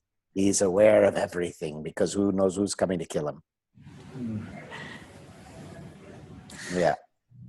David, when I do that exercise, I start off just being aware of the breath because that helps just to settle my mind, and then I expand from there, being aware to the inner breath, and then the physical sensations, and then the feelings under my feet and the air in my skin. So I gradually build as I get more and more focused, open. And then I obviously, I find, is it good to keep that real presence? And for example, some ducks might go "Rah!" and splash and splatter, and then that steals my attention from that meditative state of being aware. It grabs me when certain things, or I see a conversation and I want to look to see, oh, who is this person? These are distractions, aren't they, that we should try to ignore, because right now we're doing a practice. It's kind of like sitting and meditating, yeah? Or No, should we wrong. acknowledge everything? Yes, you're aware of everything, but you keep your mind focused at the same time as hearing the ducks. You just don't have to turn and look at the ducks. But if a car is driving down the road honking its horn, you should turn and look at the car. Mm-hmm. I think it's a totally different exercise, right, David, what she's just described to this lucid waking. Well, she's distorted it a bit, yeah. But lucid waking is basically being aware of all the five senses, the stimulus, the inputs to all the five senses, Yeah. without anything. It is being aware of everything that is reaching your five senses simultaneously. Okay, and so, if I do hear people talking, based on my experience, I think it's a much stronger exercise, and it encourages self-discipline and focus if, for example, okay, I hear them talking, but I stay focused on the exercise and I don't look, because our curious mind, well, I want to see this, I want to see that, or window shopping, and rather I'm trying to keep my mind just know this is my practice, this is what I'm doing now. Don't let myself get distracted. Yes, listen, acknowledge, but don't go there. Does that make sense? Is that good? Good. You do it that way, Crystal. You think that's better, you do it that way. I'm not saying it's better. I'm asking a question. Is You this just did what say it's we better. should do? Pardon? Did she? Didn't she just say, I find this is better? No? No? I said based on my experience. Yeah. What else? Based on your experience, this is... I'll have to listen to the recording, but I don't think it's better. I'm asking, Okay. is this, I probably said, is this better rather than, because the mind flicks here, flicks there, and it gets distracted when, another example is associating this with sitting meditation. You know how you said just to look at the dot, and our mind goes away. No, bring it back, look at the dot. It's the same when I'm doing lucid walking. I'm in the practice, and then, something takes my attention, and I'm going, no, bring it back. Is that? We all had that experience. Oh, sorry. Can I continue, please? I really want to try and get an answer out of this. So, I thought I gave you an answer. Thank you. Bye. Other way, this So way. should- This way. Wait, Crystal, let them talk. should we allow our... Crystal, wait. Did Andy, you need to talk to her or something? No, it's okay. She's just going the wrong way. It's okay. Oh, okay. Should we All right. allow our mind to be taken by this thing and that thing and that thing and be aware, or should we Did you try? get the exercise? Were you given a printout with the exercise? The lucid. Wait. No, which one? Crystal didn't have that one. Lucid waking. Yeah, from last week. It Well, started she off, called it lucid walking, but it's lucid waking. Yeah. That's important if you think it has something to do with walking, because it's called lucid waking, not lucid walking. All right. So did you get the instructions? Did you When get would the doc? no, she Just didn't. David, recently, sorry. obviously not. It was only given to those who attended last meetup because we decided we'd meet as a group and do something extra. Actually, it's going to be a brisk walk at One Tree Hill, which you thankfully corrected us on. So, yeah. Okay. Did you ever, perhaps, Crystal, in the previous years, receive the document about lucid waking? I have a very old document, I believe. Right. So that's it. You have it. You've had it for years. Yeah. I mean, I've And been this is practicing the it. exercise. Sorry? I know it because I've read it and I've heard it from you directly, and I've been practicing it for years. Great. So then there's no need to ask about changing it now. The instructions are there. We follow the instructions. But I'm still confused. If our mind flicks away, should we pull it back and stay focused on the exercise? Or is the idea of the exercise to get involved in this and that and everything? I'm so very confused. Yes. Okay. Well, read it again. And it very clearly tells you to keep present and aware of everything that is reaching your five senses.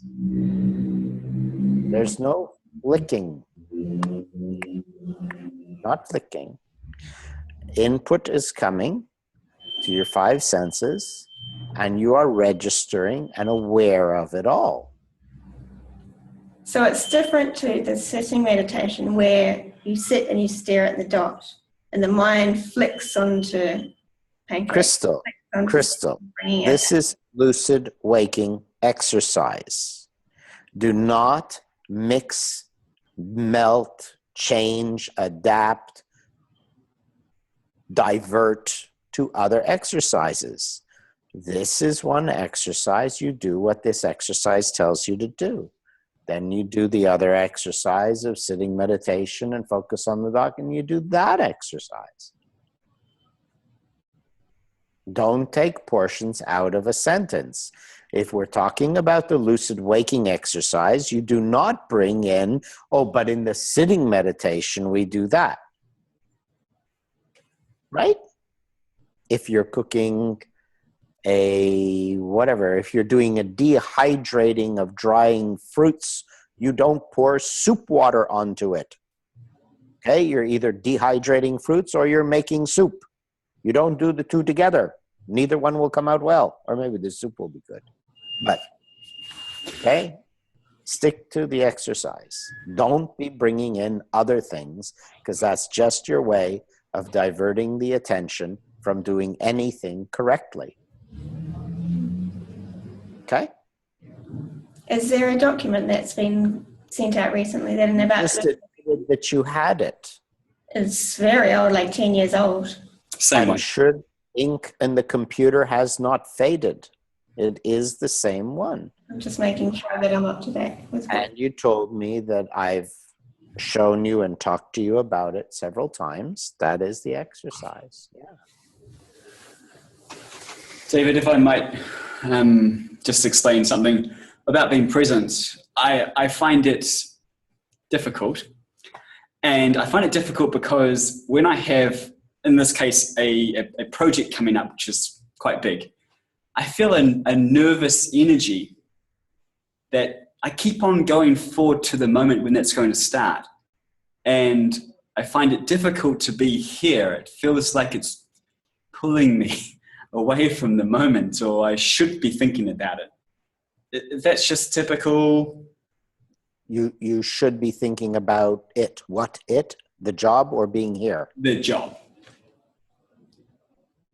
So you have no ability to stay focused or present. That's your weak mind that you just haven't trained to pay attention to where you are.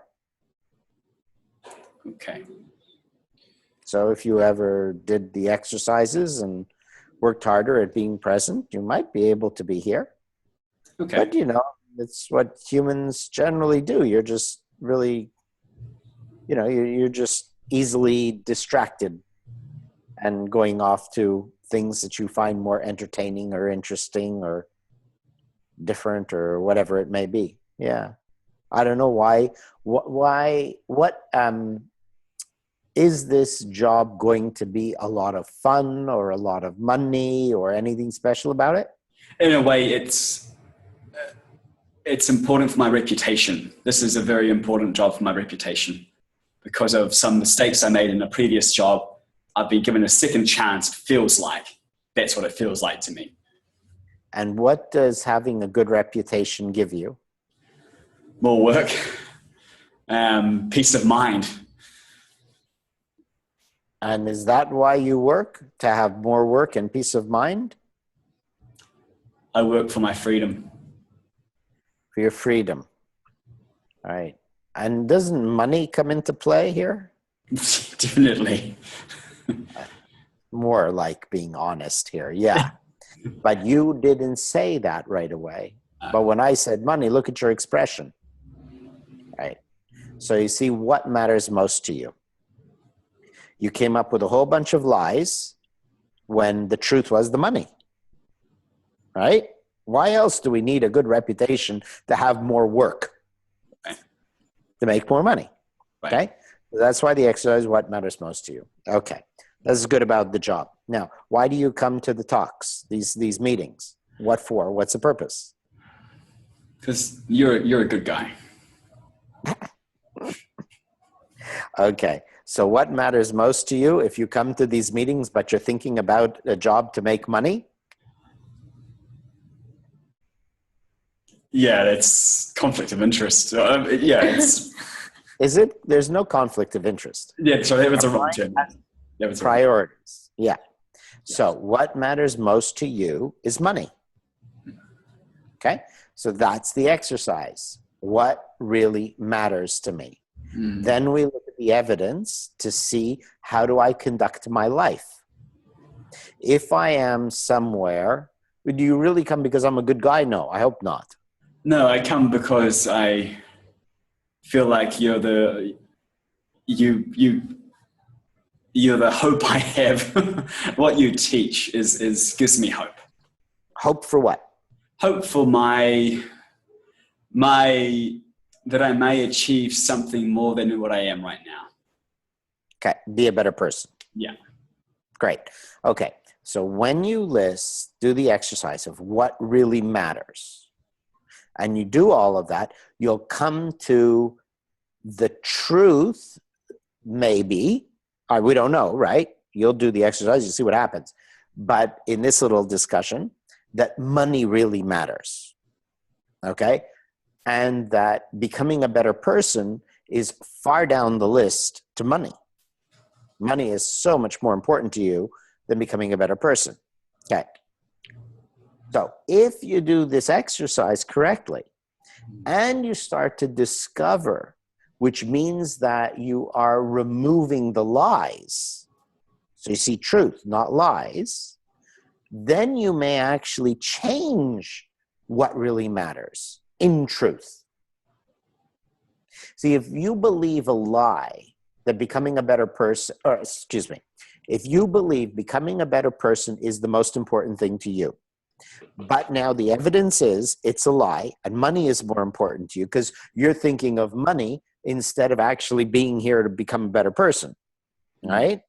So if you believe the lie, that becoming a better person is the most important. But in fact, money is the most important. If you come to the truth, realization, self-realization, that money is actually the most important thing to you, then you might be able to question or alter and, make the difference a little bit less. Maybe, or maybe not. Maybe money will always be what matters most to you. That's possible too. You may always say that money is what matters most. That is your culture after all. Materialist, money, Kiwi is beach, patch, boat, and BMW, whatever, and a fourth B maybe there is in there, something. Obviously. Of course. I wasn't going to say it. So we don't know, but at least let's try and find out. See, the human existence is a game. It's an experiment. It's like my cousin, the doctor, said. He says, to tell you the truth, we don't know a damn thing.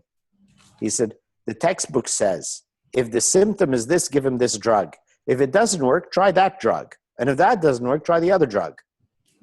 He said, so the truth is, medical science is hit and miss. Take your best guess and hope something works. So this is it. The human experience, human life experience is a best guess. Let's try a bunch of things and see what happens. Right?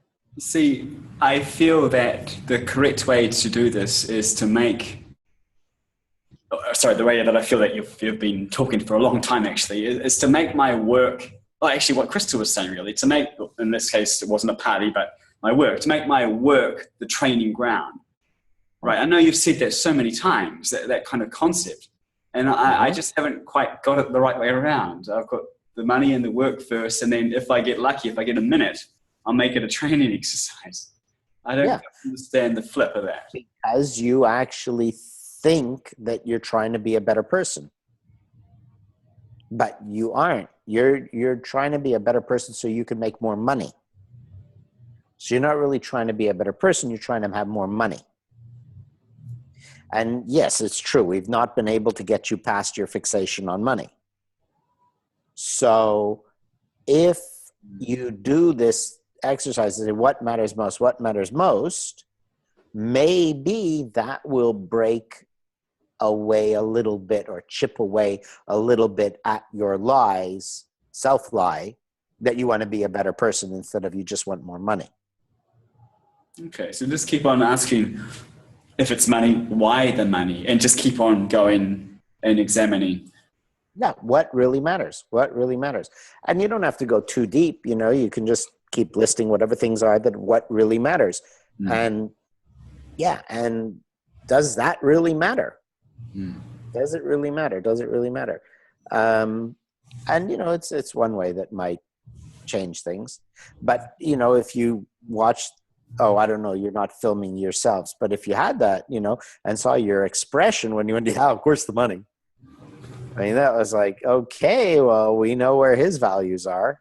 That was so clear, so enthusiastic. It was filled with passion and enthusiasm, right? But if I asked you, do you live for money? You'd probably say no. So this is what we have to see. We got to see the lie in order to change things, because the lie is that, where am I? And if you don't know where you are, you certainly are never going to get to any destination. So that's why our work is in exposing the self-lies to ourself. Yeah. And that's why your progress has been definitely clear and significant, but certainly not at the pace that it should be after a decade. Because you've been lying the whole time. And that's what I'm trying to get you to see all these years, is admit the truth, find the truth, see the truth, stop being so fixated on money and all the other things you've done all the years that have caused you so much unrest just for the sake of making more money or pocketing a few extra pennies, which is very much Kiwi. That's why it was so difficult to do business with Kiwis. So penny pinching, what is it? Penny wise, pound foolish? Something like that, right? Yeah, always grabbing every penny and missing the big picture. Yeah, so very Kiwi. It feels to, although I admit this is absolutely the truth, it feels very dirty and kind of wrong to think that, to acknowledge that. Obviously amongst us, it's fine. But for me I wouldn't do it publicly, but for me to go into a business situation and say, I'm just here for the profit. Actually, funny I say that because I've heard there was like a discussion on a movie, I think it was Lion. Remember, I'm not sure if you saw the movie Lion, but there was the one character, they were talking about why they wanted to do a business degree, marketing degree, and the main character said, to make profit. And everyone laughed at him because of his audacity, to be honest. Everyone else was talking about saving this and being a good person or whatever. What, do you think you're the only person who lies? All humans are doing it, right? And yeah, you got to be honest. If you're honest, you'll get somewhere. If you lie, you get nowhere. It's that simple. Yeah. So you're there to make a lot of money. That's all you care about is money. Great. Now, what really matters? And then maybe you can really make money when you know what really matters. But if it's just about money and you're lying to yourself about what you think really matters, well, I mean, you're making a ton of money, better than anyone else over there, but it's still limited. And it might have a limited lifespan, your income. But if you want real money and long-term success, the lying has to stop. Yeah. So there you go. Yeah. And you know, your idea, it's dirty. You remember one time you came over and you said, you were in your junker old car there, and I stopped at the red light and this rich bastard in a Mercedes was just looking down on me. I said, oh, do you know the man? No, I don't know. So how do you know he's a bastard? Okay, he's rich, he's driving a fancy Mercedes, but how do you know he's a bastard? See, the attitude that money and wealth is bad, right? That stops a lot of people. And then you say, oh, but I love money. I want a lot of money. Oh, but rich people are bastards, right? So all these self-lies is what prevents people from progressing, right? So there's nothing wrong with having a lot of money. You could become president of the United States if you have enough. No, you can't, but you know, Chris can. He's a natural born American. Yeah. So, there's nothing wrong with it. There's only one thing wrong, lying. Everything else, okay. Only one thing wrong, lying.